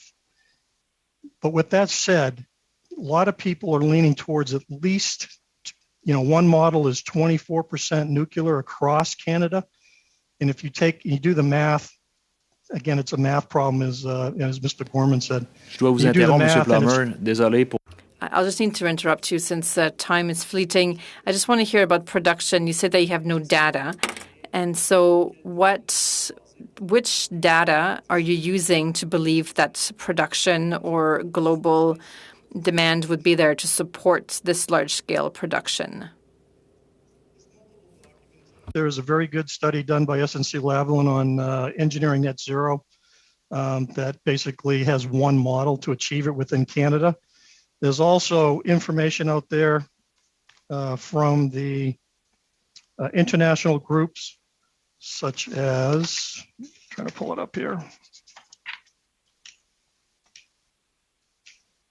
such as the Intergovernmental Panel on Climate Change, associated with driving why nuclear is important and how it's going to be a component with the energy mix going forward. There's many studies. MIT has done a study as well, and they all come to the same conclusion, that we will need nuclear, and it'll be a large percentage of the component for clean energy. Merci beaucoup. Thank you very much. So currently, Mr. Plummer, in the short term, how much do you think you can produce in terms of small modular reactor in the next 5 years? Thank you for the question, Madam Chair, and thank you for the question. May I suggest, Mr. Plummer and Monsieur Blanchette-Jonca, that we ask for a written response on this? Thank you so much, Mr. Plummer. Merci, Monsieur Jonca. Thank you, Monsieur Blanchette-Jonca. 6 minutes. Okay, thank you again to the witnesses. And I'm going to start with Mr. Plummer and just ask a question I was hoping to ask to Mr. Sullivan of Moltex before, but we ran out of time. But since I understand that's the technology New Brunswick Power will be banking on for SMRs, perhaps you can answer it as well. And that revolves around a letter that was sent to the Prime Minister a year ago, I believe, from 10 or so American nuclear experts, nuclear regulators, Harvard professors, top diplomats, White House advisors from past American presidencies that were very concerned about the Moltex technology. And they had two concerns. One is around the fact that, which Moltex tries to sell as a benefit, and that is reducing the volume of waste that we get from CANDU reactors down, by 95%. Trouble is, we're ending up with 5% of the really nasty stuff that still is serious waste, and there's plutonium involved. And they are concerned, as others, about plutonium because it gets potentially into nuclear proliferation and weapons and things like that. Moltex has called this technology proliferation resistant for various reasons, but a 2009 review by experts from 6 U.S. national labs found that it was as susceptible to misuse for proliferation as the standard reprocessing technology. So there's that concern. And the second one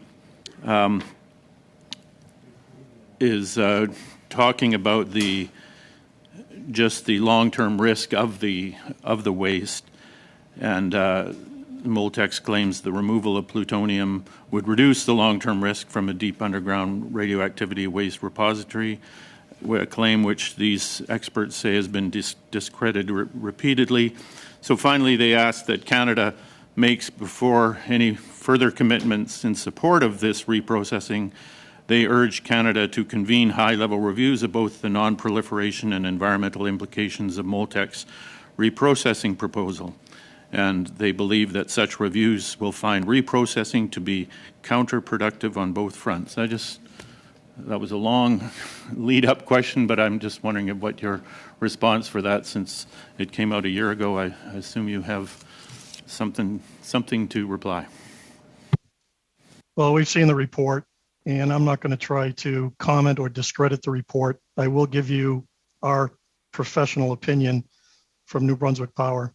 We believe in the future there's energy in used fuel, and we need to take advantage of that energy. The world has been reprocessing fuel for decades. 30% of the used fuel around the world is already reprocessed and reprocessed safely. And we have to have trust in our regulators internationally and across Canada to make sure as we go down and evaluate this process that we can do it safely. But it will reduce the volume and it will reduce the toxicity of the waste that's left. It's a tremendous amount of energy for future generations. And again, it's done worldwide. So it's done in other parts of the world. So we believe this is the path to go. Do you have any concerns? I'm not sure whether it was you, Mr. Plummer, or Mr. Renchek, talked about, the making sure that we can use these technologies across countries so that we could export this export this technology. Is there any concern that countries like the United States, which have a long-standing history going back to the Jimmy Carter presidency of really being wary or very negative about processes involving plutonium, whether that will be kind of a strike against the Moltex technology, at least in terms of trade with the United States? Is the question for me? I apologize. Yes, sorry, Mr. Plummer. Okay, well, thank you, Madam Chair, and thank you again for extending that question. No, we don't have any concern because we have trust in the process through our regulators, again, internationally and across Canada. We believe going forward from basically a fuel supply standpoint with the build out that we're going to need in nuclear, and also from a national security standpoint, we believe that in the future, we will want to reprocess fuel. And I believe if we follow our processes, we do it safely, and it'll help us in the future. If I may add to that question as well, thank you for Sure, the question. That process has been underway now for decades in France. France reprocesses nuclear fuel, and they've been doing it for other countries successfully for many decades. Germany, Japan, the UK, and quite frankly, that fuel has been reused over and over again. And what it produces, effectively, what you would get in terms of waste if you use nuclear energy for your entire lifetime would be the footprint about the size of a pop can. And what the residual that is left over is vitrified into glass logs. And the studies that I'm familiar with show that those glass logs last for a minimum of 10,000 years with the possibility of 100,000 years. And the only reason why they don't go to 100,000 years is they don't really have the empirical data to prove that. So they stop at a much shorter time frame. But those logs are vitrified and pretty much impermeable. So the waste then is contained and stored. Thank you, Mr. Thank you for Renchak, the and question. sorry to interrupt. Mr. Cannings, thank you for the questions. Dear colleagues, we're now going to go to the 5-minute round, and we go to Mr. Williams, please. Thank you very much, Madam Chair, and thank you to our witnesses. Mr. Hartwick, I'm going to give you a few questions. You can't answer me, but you can certainly submit in writing to the committee. Number one, because I'm going to probably get into this with some other witnesses, what is the short-term, medium-term, and long-term vision for Ontario power generation and energy? And number two, I'd ask, where do you see, given the demand of energy and the build-out, do you have a worker shortage right now in labor, and where do you see that in the future? And number three is on an energy corridor, if you support that in Canada, and what does that look like? I'll start with Mr. Plummer. Certainly, same kind of questions, medium to long term. One thing we've spoken about a little briefly, I think you mentioned it, was hydrogen. So when we look long term in Canada, we talk about hydrogen being a major form, but this is long term, probably 30 plus years out. Can you tell me, number one, how does nuclear play a role in that, or how do you see that? And do you see, when we look at this in Canada right now, it is natural gas that is going to power hydrogen development. Do you see nuclear taking that over? And would you see that at the source, so around cities, for instance? So thank you, Madam Chair, and thanks for the question. I do see nuclear playing a large role, not the only source, but a major role in hydrogen and ammonia generation, especially with the high temperature reactors that can run the electrolyzers to generate hydrogen. I believe there's a perfect partnership between energy sources with intermittent and nuclear, especially with the appropriate storage system in between. So, for example, you can use the intermittent power to generate the hydrogen, and the nuclear can supply the grid, or when the wind blows and the sun shines, you can use that power for the grid, and you can use the nuclear to basically develop the hydrogen and ammonia and or other synthetic fuels, or to support manufacturing. So I see in the future, there's going to be an integration of energy, as I mentioned before, and nuclear is very conducive to that. Okay, thank you. And Mr. Rencheck, I'll ask you the same question. Yes, thank you for the question. I see the same as an integrated energy system. I think we're going to need all the clean energy that we can make. So clearly natural gas will play an important role in the creation of hydrogen, but also nuclear. We'll be able to do it at scales that are quite large and therefore able to power economies. Now, you also asked about a worker shortage. We haven't seen that in the nuclear industry. Our young people are flocking to the industry because they see what we're doing to protect the environment and save lives through medical isotopes. As an example, for 20 operator positions this last summer or last spring, we've had over 1,000 applications. In the last 2 years, we've had nearly 30,000 applications for about 2,000 positions. So our young people are attracted to this environmental friendly technology. They want to make a difference. They want clean energy. They want to protect the environment, and they want to save lives. Fantastic. Thank you for the question. So just to follow up on the long-term strategy before I get into the short-term, from the government, you need a buy-in. You need, I heard Mr. Plummer, you talked about financial support. Is there anything else that you'd recommend or you need the government to be doing for long-term at this point? R&D, support on R&D? Thank you, Madam Chair, and thank you for the question. Yes, we need help with research and development. We have tremendous universities, partnerships, memo of understandings, collaboration within Canada and also other countries associated with research and development. And we do need to support through research and development for these innovative power energy sources, not just for nuclear, but others as well. So, and I'm sorry, I'm just going to cut you off. Is there anything else? Don't hesitate to submit in writing. I only have 30 seconds left. My last question is a short-term one. When we look at the 2 to 5 times energy, and Mr. Hartwig, you can submit this as writing too. When we see the addition of electric cars coming into our grids, the first question is, can we handle that within a 5-year period? So this is short-term. And second, if we can't, how do we see this from a generation or energy generation standpoint? What does the government need to help with in the short term to ensure that we can add the energy we need as quickly as we can? And I'm out of time, so please submit those in writing. Madam Chair, thank you as always. Mr. Williams, I appreciate that you ended it in that way in terms of, can I have the written answer? Thank you, Mr. Williams. And with that, we will now go to Ms. Bradford for 5 minutes. The floor is yours. Thank you so much. Okay, so I'm going to address these questions to both Mr. Plummer and Mr. Rencheck. I'd like to hear each of your, so we'll start with the first question with Mr. Plummer.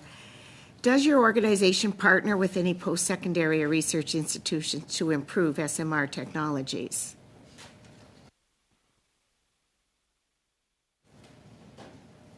Thank you, Madam Chair, and thank you for the question.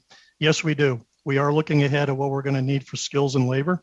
We presently partner with the University of New Brunswick. We partner with the Canadian Nuclear Labs, Chalk River, and we also partner locally with New Brunswick community colleges to make sure we understand the curriculum we're going to need going forward for the skills that folks are going to need to operate these plants, the research and development that we're going to need to develop these reactors. So we have multiple partnerships and also MOUs, members of understanding, to the point where, honestly, at the University of New Brunswick, through their nuclear program, it's actually doubled. As Mr. Renchek was saying, there's a tremendous interest from young folks in the new small modular reactors that we're developing, and we've seen a doubling within enrollment at that university. Okay, so that was a lengthy answer. Mr. Renchek, does Ontario Power also, Bruce Power, partner with post-secondary and research institutions? Yes, and I won't repeat all the names that Brett just repeated, but the answer is yes. And we also do that through the CANDO Owners Group for Technologies and our Nuclear Innovation Institute, where we're creating the next generation of new nuclear. So we're partnering with other companies and also with universities in trying to advance this technology. Okay, and what shortfalls in SMR technology can further research help overcome? Mr. Renchek? First, I think just moving through the design process in a solid and effective manner that would enable us to enter the licensing and permitting processes very quickly. Also performing some of the work around advanced fuels that are occurring, and then being able to share that R&D technology cross-border between Canada and the United States through different organizations so that we get the best technology and the fastest to address climate change. Thank you. Okay. Mr. Plummer, does your organization support any scientific research through private funding, providing access to resources, or offering professional insights? Thank you for the question, Madam Chair. Could you rephrase the question just a little bit differently, potentially? Okay, so could you elaborate on any support for any scientific research that you provide through private funding, or providing access to resources, or offering professional insights? If you're asking if we actually invest in basically folks doing private entity doing research for the small modular reactors, we do. Mostly presently at this early stage, it's mostly related to environmental studies on site associated with small modular reactors and doing baseline studies. Okay. How about you, Mr. Renchek? Yes, we invested particularly in looking at how the climate effects on the Great Lakes and the environment and how that would factor into clean energy going forward. That also sets the stage for entering the licensing process and environmental permitting process. We also do a lot of technology work through the CANDO Owners Group and Canadian National Labs on nuclear technology and advancing that. And these technologies are similar to technologies that will be used in small modular reactors. Thank you very much for that question. And how can the scientific community best support the evolution of SMR technology? What would be the best thing they could do? How could they most bang for the buck? What would be the most effective research area they could be focusing on? Thank you, Madam Chair, and thank you for the question. There needs to be continued work on advanced modularization or advanced manufacturing technology to make sure that we can develop these reactors at the scale that we've been discussing with the quality that we've been discussing and meet the demand essentially for decarbonization. I believe also, as Mr. Renchek mentioned earlier, around advanced fuels is an area that we need to continue to work on, especially with the capacity and capability within Canada. Time's up. Thank you both. Thank you, Ms. Bradford, and thank you for being so succinct. We will now go to Monsieur Blanchet-Joncal for 2.5 minutes. Thank you very much. A question for Mr. Renchek. I understand that you are the only nuclear generator, private nuclear generator in Canada, and you are also looking into small modular reactors. And there are some questions about the economic viability of these reactors. And do you have any comment? Can you compare them to current electrical technologies? And what are the types of costs for these small reactors, modular reactors, for megawatt per megawatt? I have a very hard time hearing the translation, so I will answer what I believe I have heard. So thank you very much for the question. Quite frankly, in the construction of large projects, like any project, including hydro projects or other large infrastructure projects, we have to be able to advance the design of the project first and ensure that we have adequate supply chain. Now, as we do that, we're able then to construct the projects in a timely manner and meet schedule and budget. This condition is predicated though on having advanced designs, and I think this is where the support needs to come in from the government to be able to flush out these designs, get them to the point where we can buy the materials here in Canada from our supply chain to build. Now, if you look at the overall cost per megawatt hour, if you look at what exists right now in Ontario, it's quite telling. According to the Ontario Energy Board today, the cost of hydropower is about 6 cents. The cost of nuclear is about 9 cents. Wind is about 15 cents a kilowatt hour. Gas is about 15 cents a kilowatt hour. And solar is about 49 cents a kilowatt hour. Now, the pricing exists in an electrical grid that is deeply decarbonized. Deep decarbonization is believed to be below 50 grams equivalent of CO2 per kilowatt hour, and Ontario is presently at 35. So we have a good footprint, and we have a good plan and a good roadmap to do that. We're very similar to Nordic countries with the type of hydro production that we have. Ontario's grid is 60% nuclear, 25% hydro, about 10%, 8% renewables, and then the rest powered by gas and other entities. So to create a clean grid that has a capability of powering economy and get to reasonable cost targets per megawatt hour, I think to build out along those lines will be necessary. Thank you very much for that question. Thank you, Mr. Renchek. Merci, Monsieur Blanchet-Chanca. Thank you very much, Mr. Blanchet-Chanca. Cannings, please.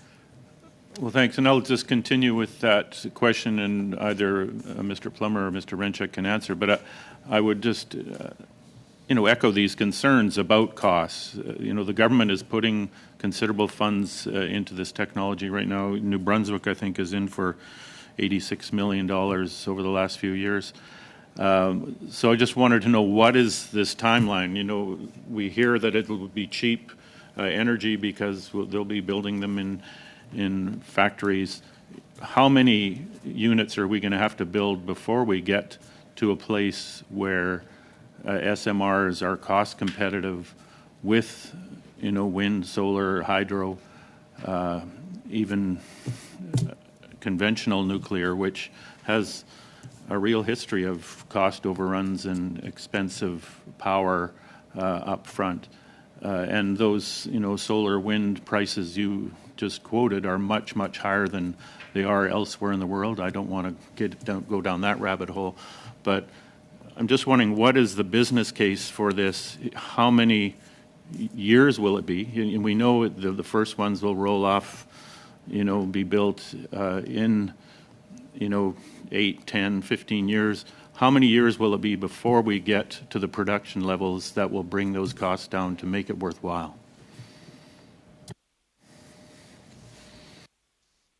I'll go ahead and start. Thank you, Madam Chair, for the question. Thank you for the question.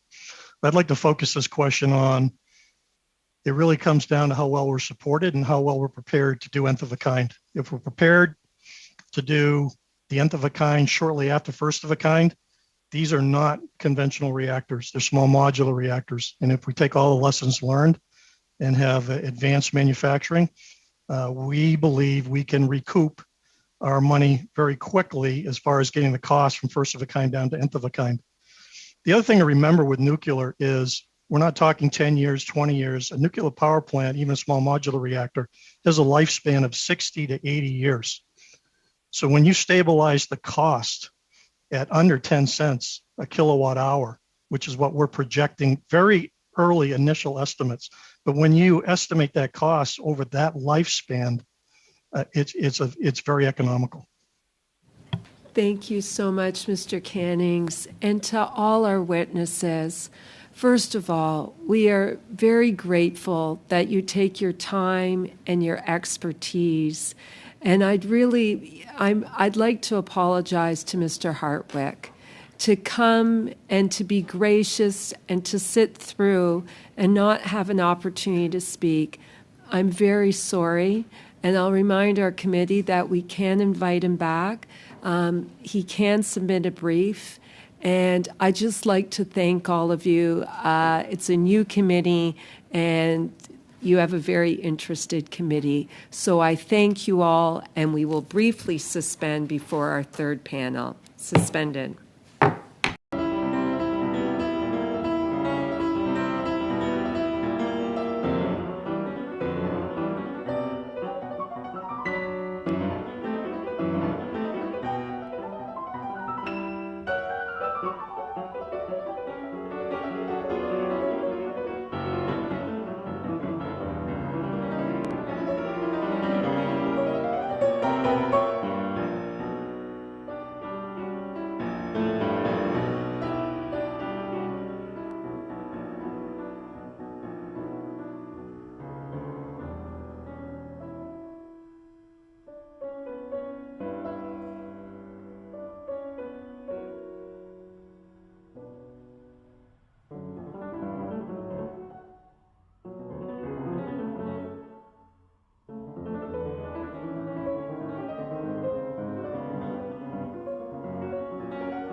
calling you all back to order. We are at our third and final panel of the evening. I'd like to welcome all our witnesses. We appreciate you joining us. It's an inaugural committee on science and research, and we look forward to hearing what you have to say.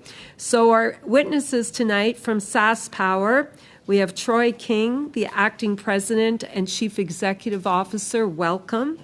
From Electricity Canada, we have Francis Bradley, President and Chief Executive Officer. Welcome.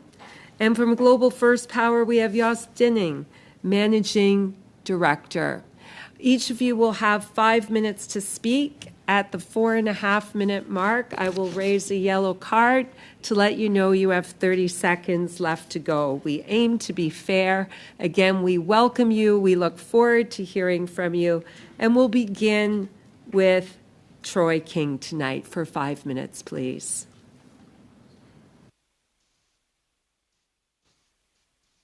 Thank you and good evening. My name is Troy King and I'm the acting president and CEO of SaskPower. SaskPower is working toward a future with net zero greenhouse gas emissions while continuing to provide safe, reliable, and cost-effective power to our customers. We are currently on track to have renewables make up 50% of our generation capacity by 2030, resulting in a 50% reduction in our greenhouse gas emissions from 2005 levels. To get there, we are making significant investments in a large portfolio of renewables and other generation sources. In fact, by 2035, we expect to rebuild 75% of our existing generation fleet, a system that took 93 years to build. While important, we cannot rely on renewable generation alone. Wind and solar are intermittent resources, only available when there's adequate wind or sunlight. We also need reliable baseload power, available all the time, regardless of conditions. Currently, the bulk of baseload power generation in Saskatchewan is provided by fossil fuels. And with the federally mandated retirement of nearly 1,400 megawatts of conventional coal-fired generation by 2030, there will be a clear gap in our ability to provide reliable baseload power. In some provinces, baseload power is largely provided by hydroelectric generation. However, Saskatchewan doesn't have the geography to support abundant hydroelectric generation. And now options for non-emitting baseload power available to Saskatchewan are limited. SaskPower is considering a number of options to fill this baseload need, including natural gas, carbon capture technology, geothermal, and nuclear power from small modular reactors, or SMRs. With the exception of traditional natural gas generation, the other baseload generation options available to Saskatchewan have not been proven at a commercial scale. This means SaskPower will need to take risks in adopting one of these emerging technologies. We believe nuclear power from SMRs has the best potential for success in the near future and will fit into Saskatchewan's future power mix of non-emitting generation. That mix is expected to include existing hydro, wind, solar, import, biomass, geothermal, and potentially carbon capture technologies, as well as traditional natural gas generation required to back up intermittent renewables and provide peaking services. In order to enable an emerging technology like SMRs to be a reality in Saskatchewan by the 2030s, we've already engaged in a multi-year planning and regulatory project to potentially bring SMRs to the province. SMRs are expected to play a critical role in the fight against climate change, both through enabling electric utilities to generate reliably and safely without emissions, but also in the innovative application of advanced reactor designs to assist decarbonizing various industries. For the past number of years, SaskPower has collaborated with Ontario Power Generation, Bruce Power, and New Brunswick Power to evaluate the potential for a pan-Canadian deployment of small modular reactors.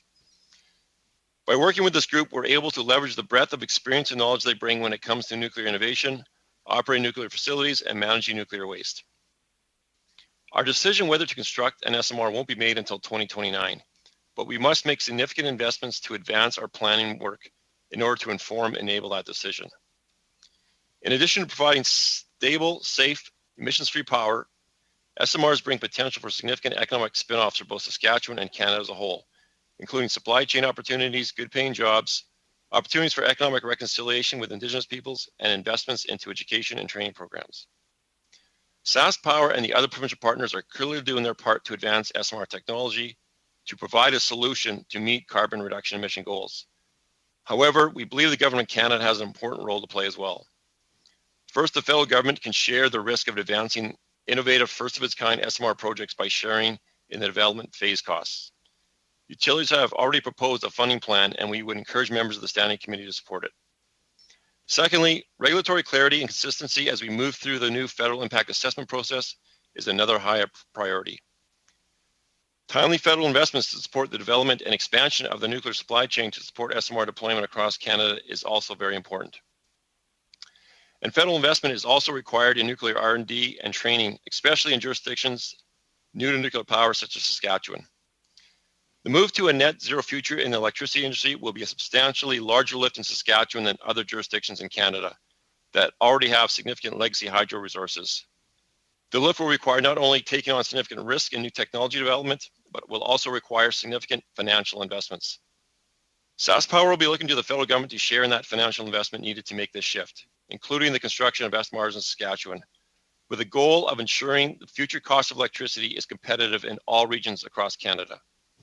Thank you for your time, and I'd be pleased to answer any questions you may have. Thank you very much, Mr. King. We appreciate your being here. We will now go to Electricity Canada, and we will hear from Francis Bradley for 5 minutes, please. Merci, Madame la Présidente. Thank you, Madam Chair. I'm very happy to be here with you as you're studying the various opportunities for SMRs in Canada.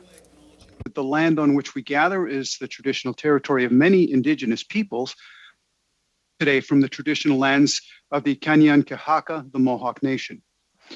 Électricité Canada est la voix nationale. Electricity Canada is the national voice of electricity in Canada. Generate, transmit, and distribute electricity to industrial, commercial, and residential customers from coast to coast to coast.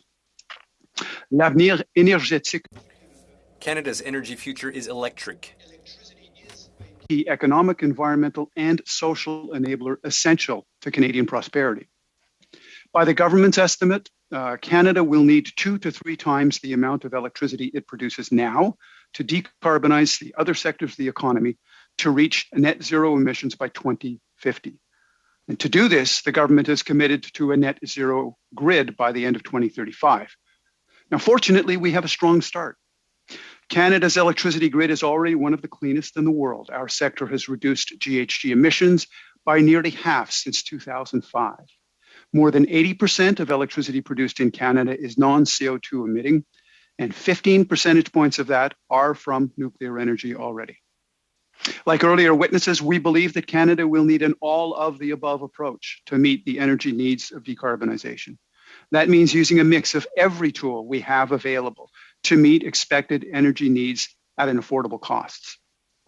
SMRs will be an important option in provinces without substantial hydroelectricity resources as they build a net zero grid.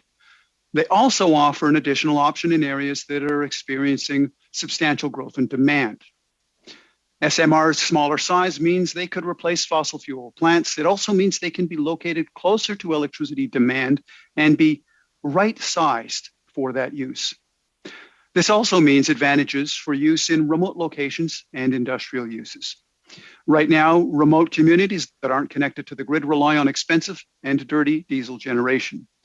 SMRs could offer a cleaner and more affordable alternative.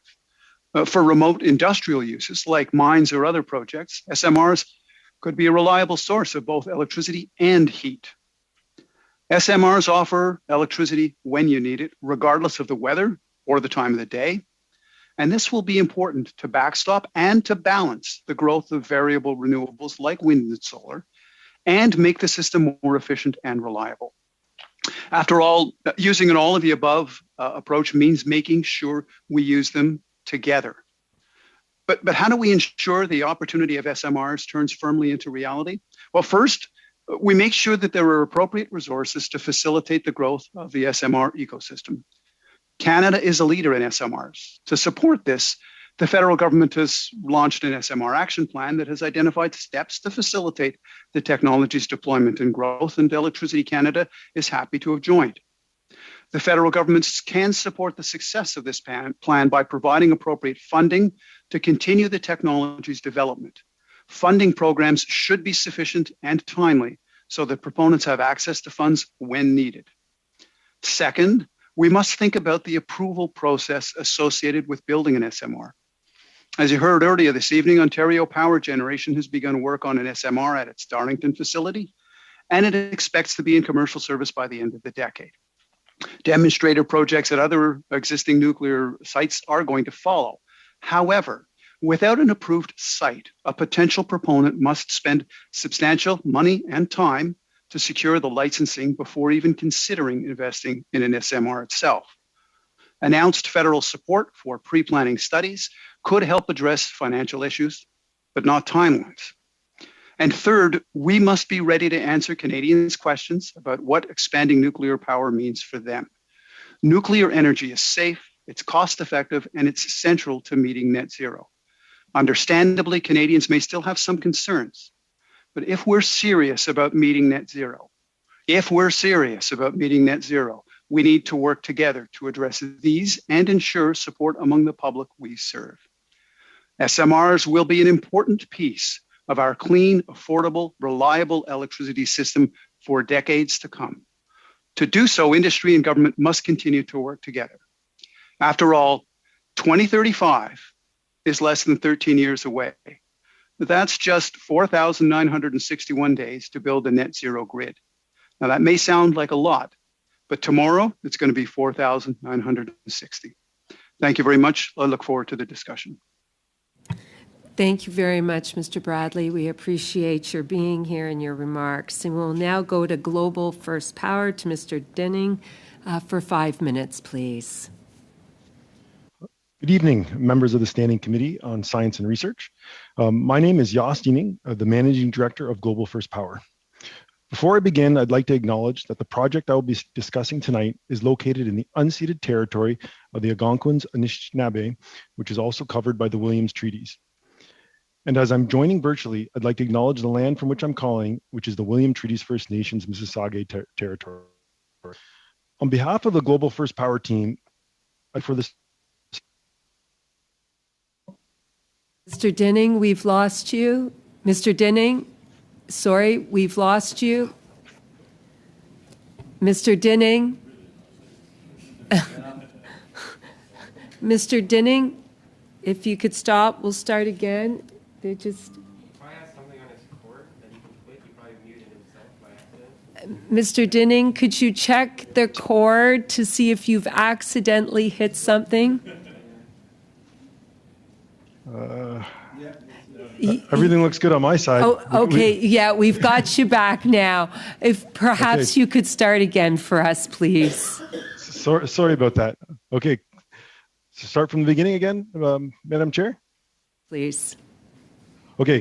Good evening, members of the Standing Committee on Science and Research. My name is Jos Dinning, the Managing Director of Global First Power. Before I begin, I'd like to acknowledge that the project I will be discussing tonight is located in the unceded territory of the Algonquins Anishinaabe, which is also covered by the Williams Treaties. And as I'm joining virtually, I'd like to acknowledge that the land from which I'm calling, which is the Williams Treaties First Nation Mississauga territory. On behalf of the Global First Power team, I'd like to thank you for this opportunity to speak about small modular reactors, our company, and our first micro modular reactor project. To explain who we are, Global First Power is a joint venture between Ontario Power Generation and Ultra Safe Nuclear Corporation. And we are proud of Global First Power's vision, which is to use small modular reactors to play a key role in achieving Canada's climate goals and enabling energy security in the areas we support. SMRs are inherently safe, low carbon, and cost-effective generation options to provide the energy people need, regardless of location. And we see micro SMRs as a solution for remote communities, mines, or heavy industries that currently depend on diesel for energy needs. This diesel is expensive at times, difficult to transport to a remote location, and has emissions that impact the environment. We offer a reliable, clean, cost-competitive alternative to this. We want to bring micro SMRs to these locations to provide reliable power and energy security. In addition, we have a lot to be excited about.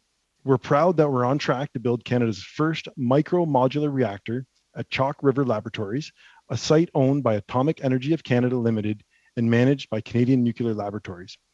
We are still in the designing planning phases of this project, but we expect the plant will be in commercial operations by the late 2020s.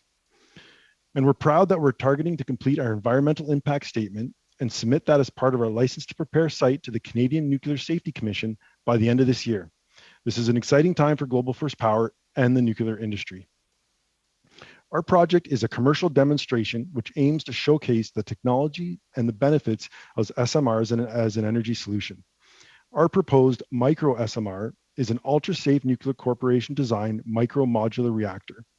It is a Generation 4 reactor that has inherently safe characteristics, and each unit can provide up to 5 megawatts of electrical power once installed. And that power runs 24 hours a day, 7 days a week for 20 years. This is approximately enough electricity to power 5,000 homes for the life of an average mine. Multiple units can be deployed to meet the specific energy needs of remote mines and communities, offering an abundance of energy that can be leveraged to not only power homes and industries, but to enhance infrastructure such as water treatment, communications, and greenhouse food production. SMRs are small, and ours is very small. Our micro-modular reactor, when built, together with an adjacent power generation facility, has a footprint the size of an Olympic running track. In addition, due to their modular design, the construction period is short, approximately 1 year. And this is achieved by modularization of our plant, with the bulk of the manufacturing being completed off-site. As mentioned at the beginning of my remarks, the primary market for Global First Power plants is off-grid applications in mining camps or remote communities that have traditionally been dependent on diesel power.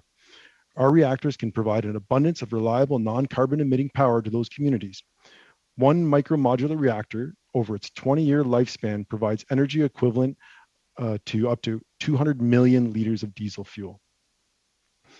In addition to our mission of a cleaner energy solution, we also believe that engaging with the communities in which we plan to build our power plants is extremely important.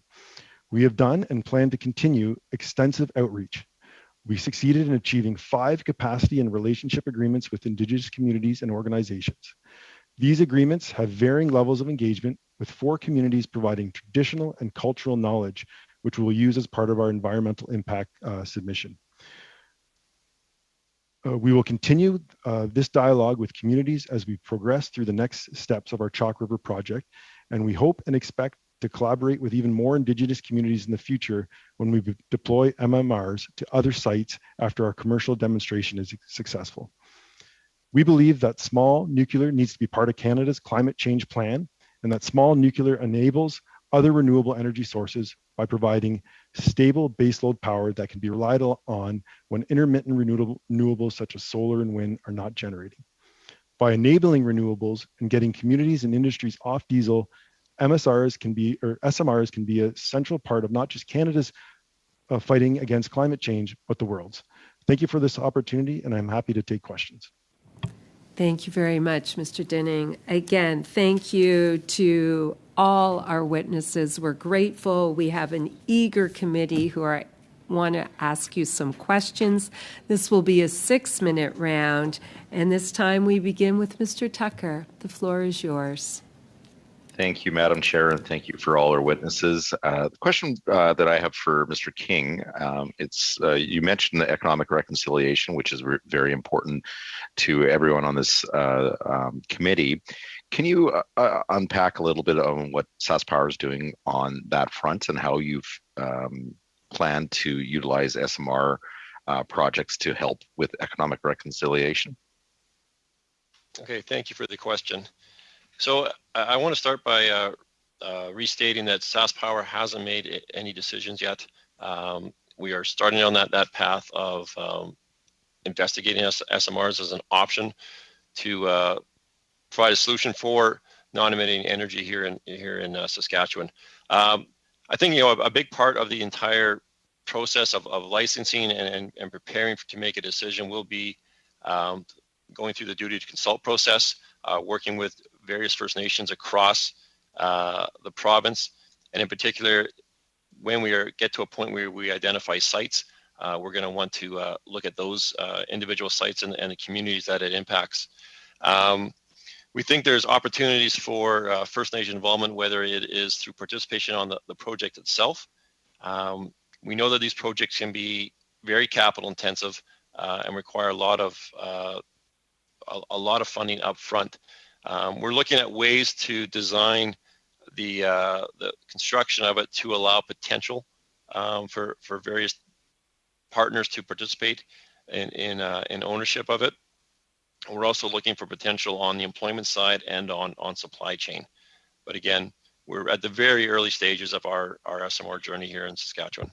So, Mr. King, if you don't decide to go with SMRs and you need between 2 and 3 times the power, baseload power, to handle the needs of EV and the other projects that we believe that's going to come on stream, what is SaskPower going to probably use? Is natural gas?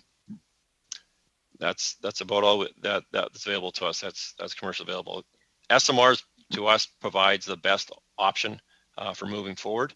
However, the time frame for us to get our first SMR in place, we're looking at a target date of 2034 if everything goes well, and that would be around the 300 megawatt size. To replace all of our current thermal generation, we have about 3,700 megawatts of thermal generation today. That's not including growth. So SMRs look to be part of that solution, and ideally we could have up to 4 SMRs by the mid-2040s.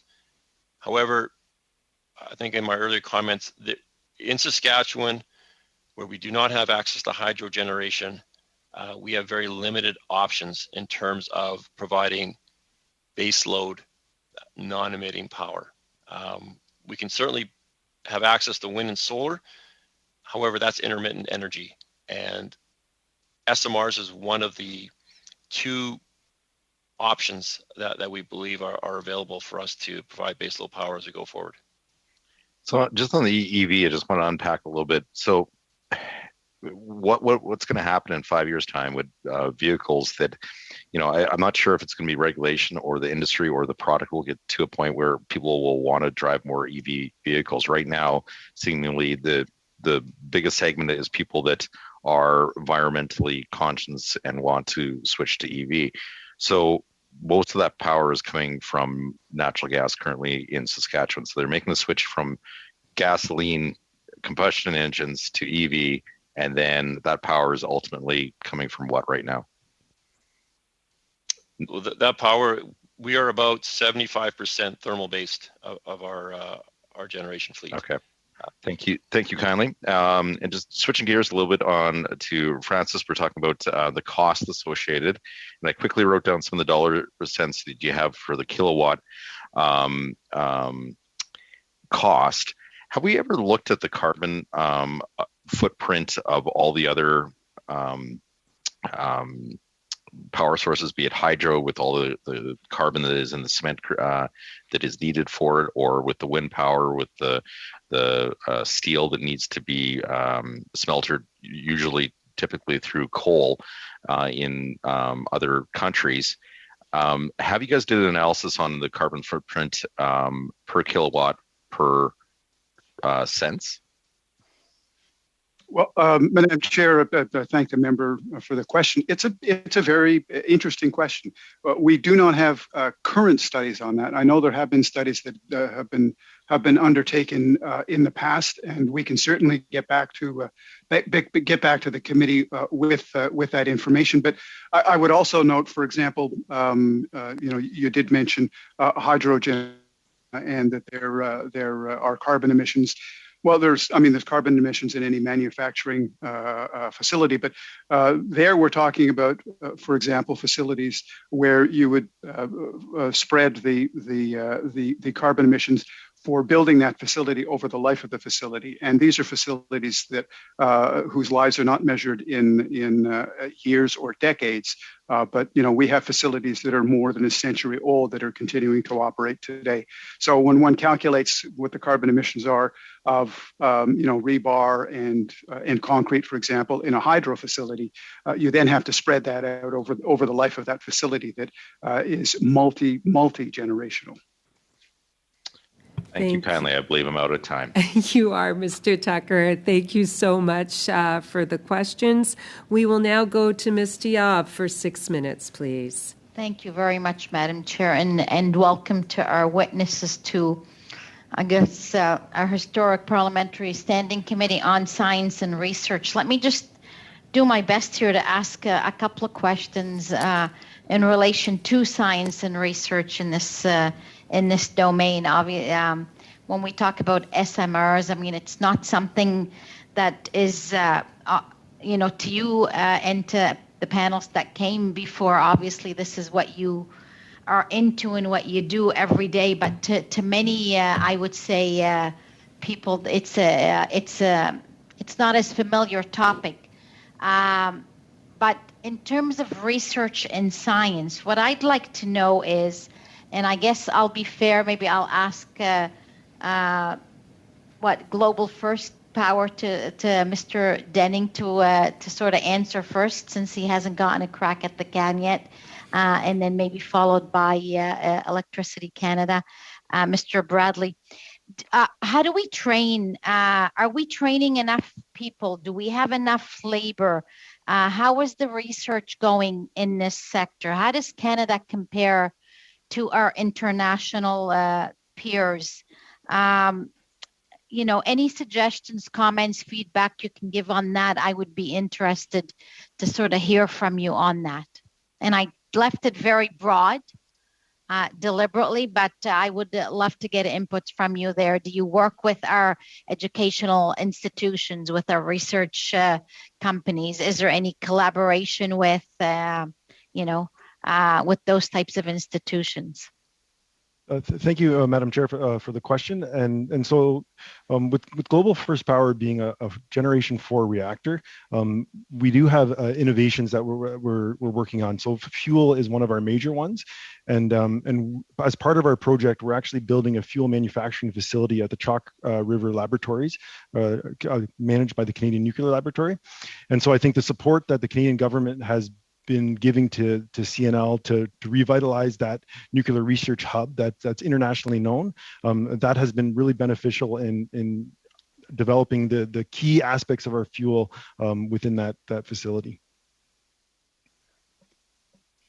Madam Chair, the member has put her finger on an issue of very significant concern to the electricity sector overall. What are the skills and what are the skill sets that are going to be required for the future, particularly when we're talking about a requirement to double or triple over the next 30 years, the amount of clean electricity that we produce. And you did hear from us, one of the earlier speakers, that currently they are, and they have the human resources that they require, but increasingly that's becoming a challenge, and it will become an even greater challenge because of the very significant build out that's going to have to occur in the future. And yes, we are, our individual members, and a number of them have been on the panel, including Mr. King is a member of Electricity Canada, work very closely with educational institutions. We also work very closely with an organization called Electricity Human Resources Canada to attempt to address precisely what we see as in some areas skills gaps today, but clearly some challenges with respect to the human resource requirements that we're going to have into the future. So how do you see government, helping? Can we as parliamentarians help? Is it federal? Is it provincial?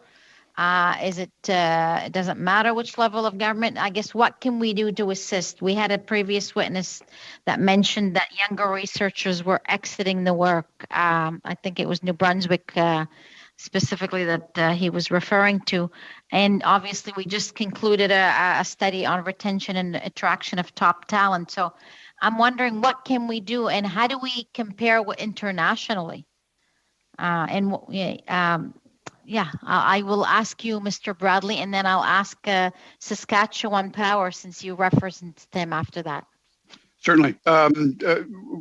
In terms of what are some of the things that the government of Canada can do, at least specifically with respect to? I mean, I talked earlier in my comments about supporting research, development, demonstration, assisting as well. You know, when it comes to trying to figure out how we're going to cite these and move these through assessment processes as well. But from a human resources perspective, we have seen support from the government of Canada to undertake labor force studies, to work with the sector to be able to help develop what the skill sets and skills requirements are going to be for the future. But you know, this is not only is it an all of the above approach that's going to be required, this is going to be an all hands on deck that's going to be required. So yes, federal, yes, provincial, yes, you know, every single level of government and academia will need to be getting on board with. Mr. Bradley, please. What good work are you doing in Saskatchewan, or what can you sort of point us to in that direction? Is he still there? Yeah. Oh, there you are. Yep. I'm sorry, I meant Mr. King. Apologies. That's fine. I echo the comments that Francis made. I think in Saskatchewan we definitely have a bigger lift to go, as we do not have a nuclear industry here in the province of Saskatchewan. We likely will be leveraging heavily on our partnerships with the other existing utilities that do have a nuclear industry. I'm so sorry to interrupt. Perhaps Ms. Diab would like a written answer here. Certainly, Mr. King, if there's anything you can contribute to that, it would be great. Thank you. Thank you, Ms. Diab, and thank you, Mr. King. Again, we are grateful for all our witnesses joining us. We will now go to Monsieur Blanchet-Joncat for 6 minutes. Merci beaucoup, Madame la Présidente. Première question. Thank you, Madam Speaker. My first question is for Mr. Bradley, and I wish to thank all witnesses that are here today. Mr. Bradley, if I heard you properly, Electricity Canada hopes to have investment in SMRs and in other technology in order to reduce dependency on fossil fuels.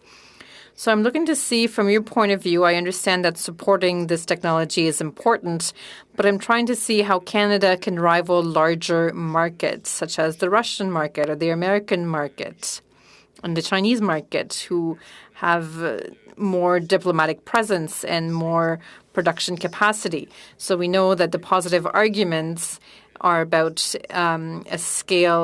savings of large scale and standardizing production, having large-scale production of these SMRs. So I'd like to hear you speak to this. Do you have data to share with us to explain how we can be rivals on the international stage? Merci pour une question très intéressante. Thank you very much for an interesting question. Many of the speakers that we're presenting today really were talking about seeking to develop something that is essentially, a homegrown and a Canadian sector, an expanded and a homegrown sector, and we actually have a history of this. This is not new in our nuclear space. We built a can-do ecosystem in the 1960s, 1970s, 1980s.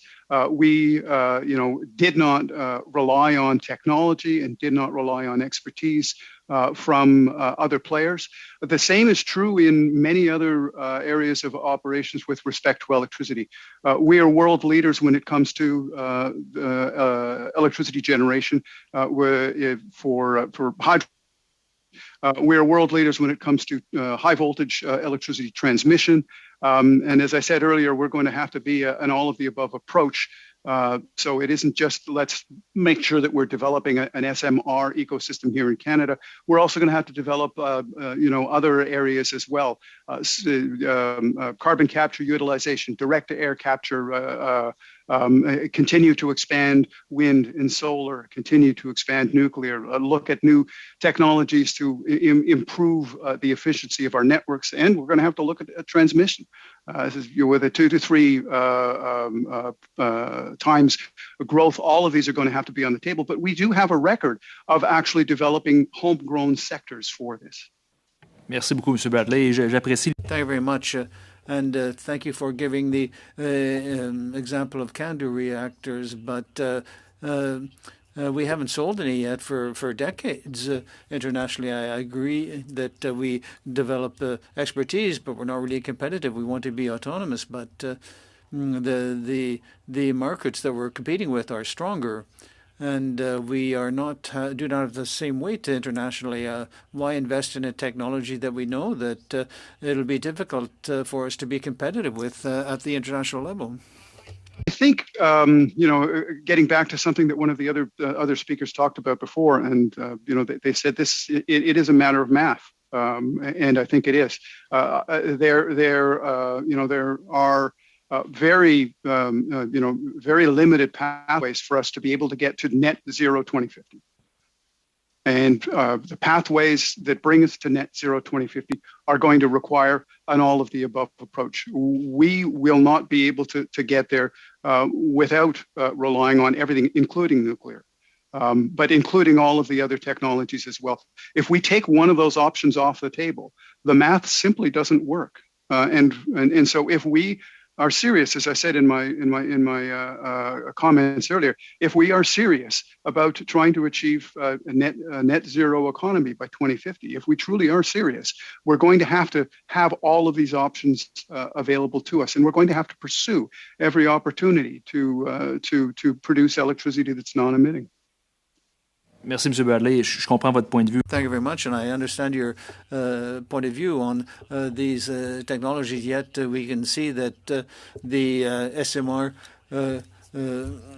technology is new, is not developed, and we're looking at 2030, 2035, and we're looking at a target for 2050, and I'm optimist. But do you have any statistics or figures to show that these new technologies will allow us to meet our net zero goal? And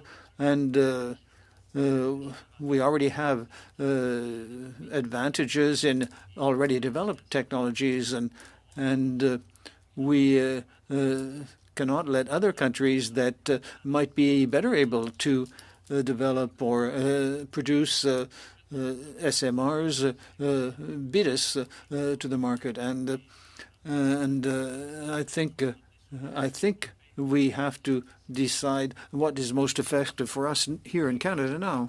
I think we're actually very close in terms of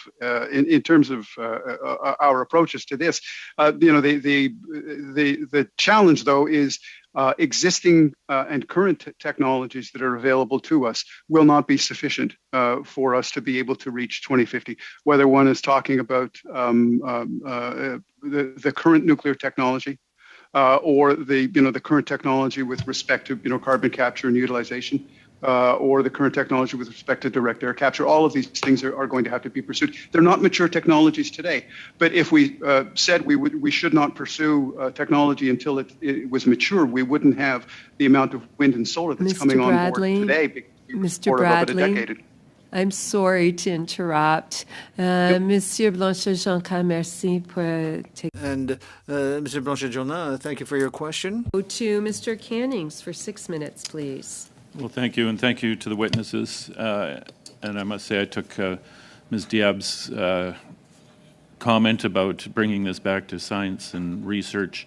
As a scientist myself, I wish I could stay on topic. But when you put a subject like nuclear power and climate change in front of a committee like this, things go off in all directions and all very important policy questions. And I must admit, my first question is one of those non-science questions, and it's I'd like to ask Mr. Deaning. I've been following the Chalk River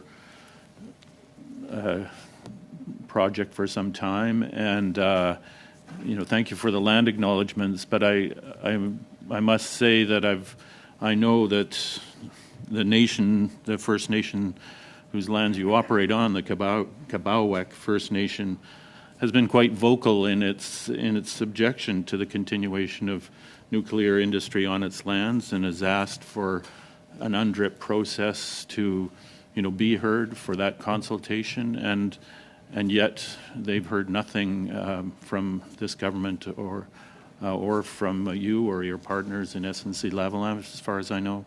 I'm just wondering if you could just do a quick comment on that, because I think it's important when we're talking about using these technologies in other First Nations communities, and yet we're just starting off on the wrong foot here, I think. Yeah, Madam Chair and Member Canning, thank you for that question. So like I mentioned in my opening remarks, engagement with the communities that we operate is extremely important to Global First Power, and we have spent extensive time in the community and listening, and we understand that building a plant in these communities is not a right of ours, but it's a privilege, and it's something that we need to earn. And then we have spoken with the communities both on the Ontario and Quebec side of the Ottawa River, and we will continue that engagement, and we'll continue that communication.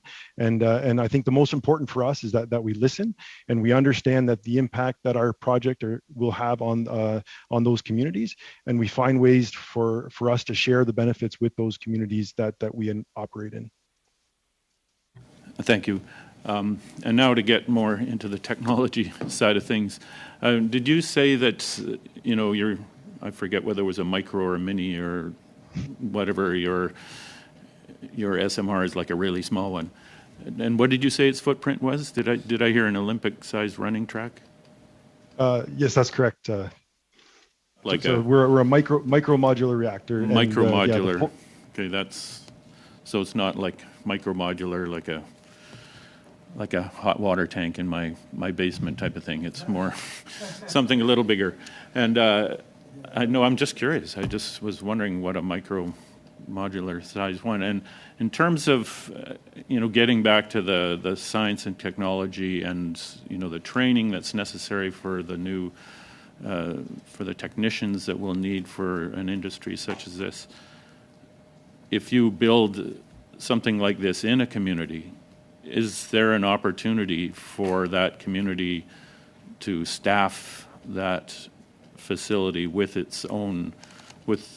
people from that community? Because that's what's, again, seems to be very important to remote communities, Indigenous communities that I talk to. They want to be able to give their residents a chance to do that work. And nuclear power seems something a little more complicated than running a diesel plant. Madam Chair and Member Canning, thank you for that question. And the Chalk River facility that we're creating will be the demonstration, the commercial demonstration of our modular reactor. And as we do our community engagement, it's definitely our intent to work with the local communities and find ways to engage them in the work that we do. And yes, I agree that there's potential to operate and work within our facilities. I think that's important. It's an important thing for us, and we are entering these remote communities. And I think it's important that we're providing impact back to the communities and that we engage those communities as much as possible. So just to clarify then, if your technology is sold to some company or whatever that builds your technology in a remote community, say in northern Alberta, the people in that community could be trained to operate that facility? Yeah, that's correct. So Global First Power is an owner and operator, and so we would look to the local communities to help staff our facilities in their communities. That is correct. Thank you. Thank you, Mr. Cannings. You are always on time. Dear colleagues, we're now going to go to the 5-minute round, and we go to Mr. Soroka. Thank you, Madam Chair, and to all the witnesses for coming today. Mr. Denning, you know, Mr. NDP, I'm sorry. Mr. Canning, sorry. Mr. Canning. Yes, he brought up an interesting point there with, yes, I'm getting old, I'm sorry. He brought up an interesting point about, talking with Indigenous, but I was also curious, what about the challenges or issues you found with this government and their approach to utilization of SMRs for energy in Canada?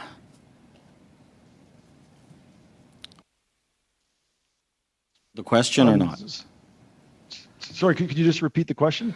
Yes, I was wondering what challenges or policy issues you found with this government and their approach to utilization of SMRs for energy in Canada. So at this point, there's a couple things that I'll speak to. So first of all, when you look at the breadth of new projects that are coming to the Canadian Nuclear Safety Commission for approval, and so there was some concerns in industry that the CNSC would have the capacity to be able to handle these projects. But as you've seen it as we know in the last federal budget, significant funding was provided to the CNSC to build capacity to continue to be able to handle this new surge of projects that are coming their way. And I think when we look at the support through CNL, owned by where the land's owned by the Atomic Energy of Canada Limited, arm's length organization of the federal government, we've seen a lot of support through that process, and we hope to continue to see that support as we continue to develop our project. I was also curious, on our previous witnesses mentioned that there's tax incentives or green bonds or other benefits granted by the federal government for renewable energy, but not for the nuclear energy. Could you expand on how SMRs are more beneficial over renewable or other methods that renewables or SMRs are more cost effective than these other renewables? Madam Chair, and thank you for that question. I think when we look at the reason for this renewal in the SMR and the nuclear industry, it's really around climate change. And you look at all the different aspects that are required to go after climate change, and I think all these different supply sources are required to meet the new demand or the updated demands within the electricity market. So I don't see Global First Power's micromodular reactors competing with renewals. I think we help enable them, and we help fill in a gap in the electricity market where renewables solar and wind are not generating. So I don't really see it as a competitive for us. It's more we're collaborating, we're working together, and we enable each other. Being in a direct competition, it's more about how to balance each other out then. That's how I see it. And so in Global First Power, we're an off-grid market, and so it's a little different for us where we're not connecting into the larger grids. We're really working in remote communities where that aren't connected to the grids. Okay, thank you for that. Mr. Bradley, in February of 2022, the Electricity Canada published a report regarding the state of the Canadian electricity industry. And in that report, they're talking more about the ambitions of net zero by 2050. I need to know that how big of a role do you think nuclear needs to play in order to reach those carbon emissions to net zero by 2050? Like how much utilization or how much electricity will be producing through nuclear to help with that? Madam Chair, I thank the member for the question. There are a lot of different projections in terms of what the specific pathways will look like as we go out to 2050. And so, we don't subscribe to, a specific pathway as we look to the future. What we do know is that the math just does not work if you take one of any of them, but one of, and in this instance, nuclear off the table with respect to what the future is going to require. Any kind of non-emitting electricity generation is going to be required. All of them will be required for us to be able to close the loop between now and out to 2050.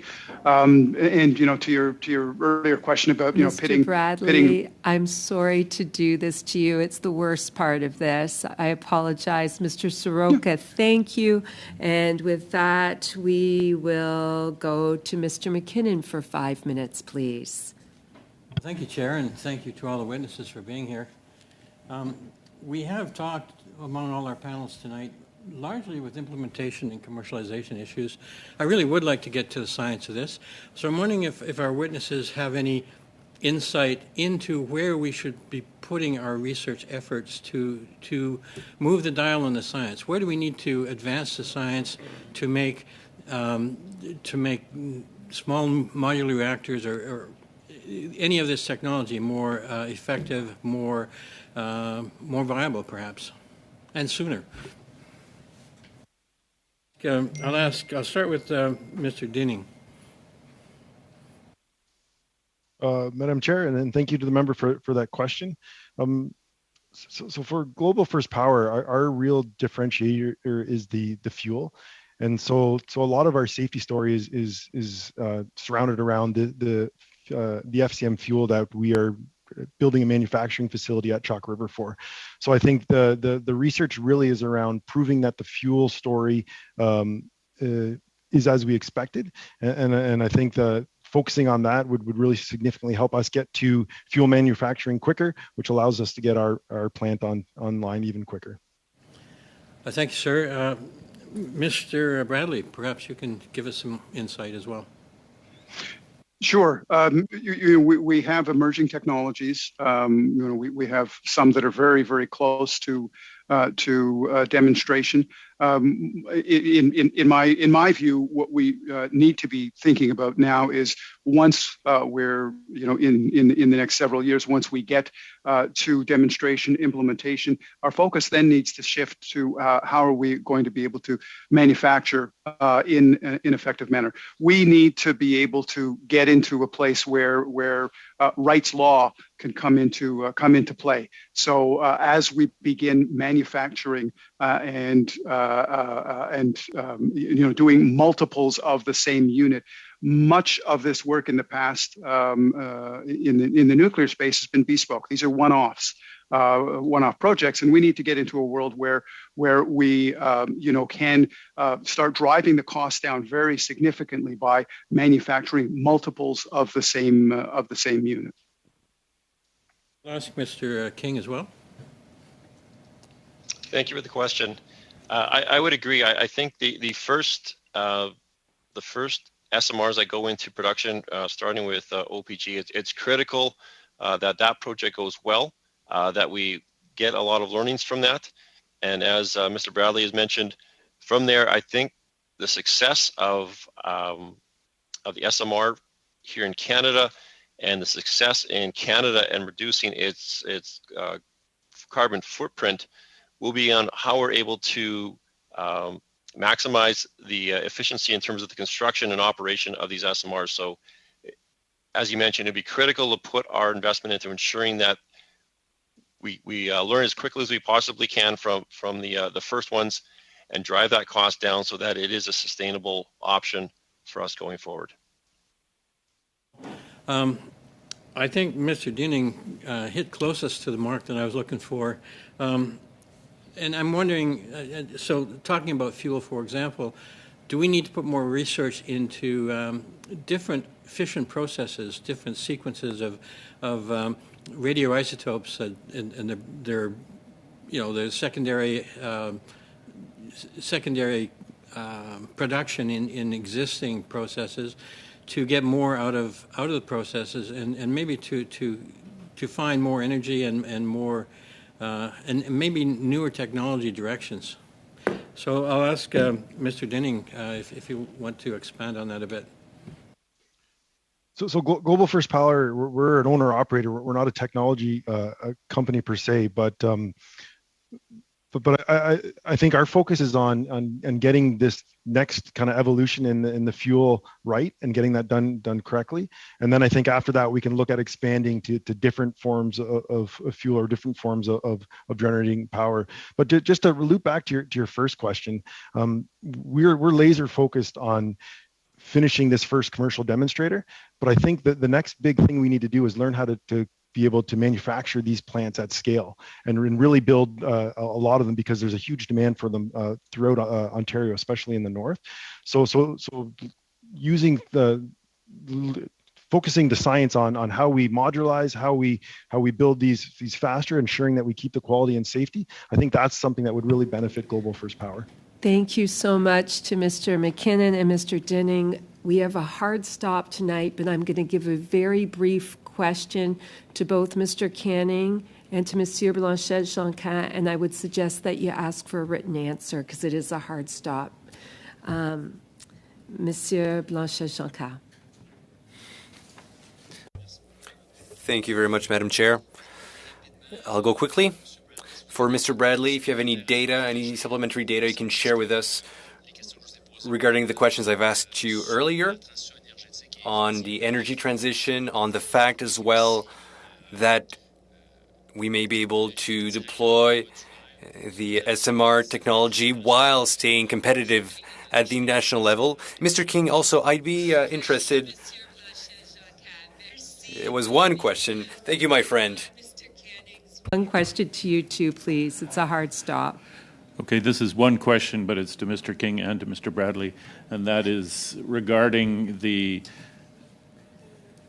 narrative we hear that the reason we need more nuclear is because it is this base load power. And I'm just wondering about the development of better provincial interties, whether that would be one of the options Saskatchewan is considering, and whether it is one of those things that we need to consider nationally as a major way of providing baseload power to provinces that don't have clean power now. Thank you, Mr. Cannings. Thank you to our witnesses for your time, your expertise.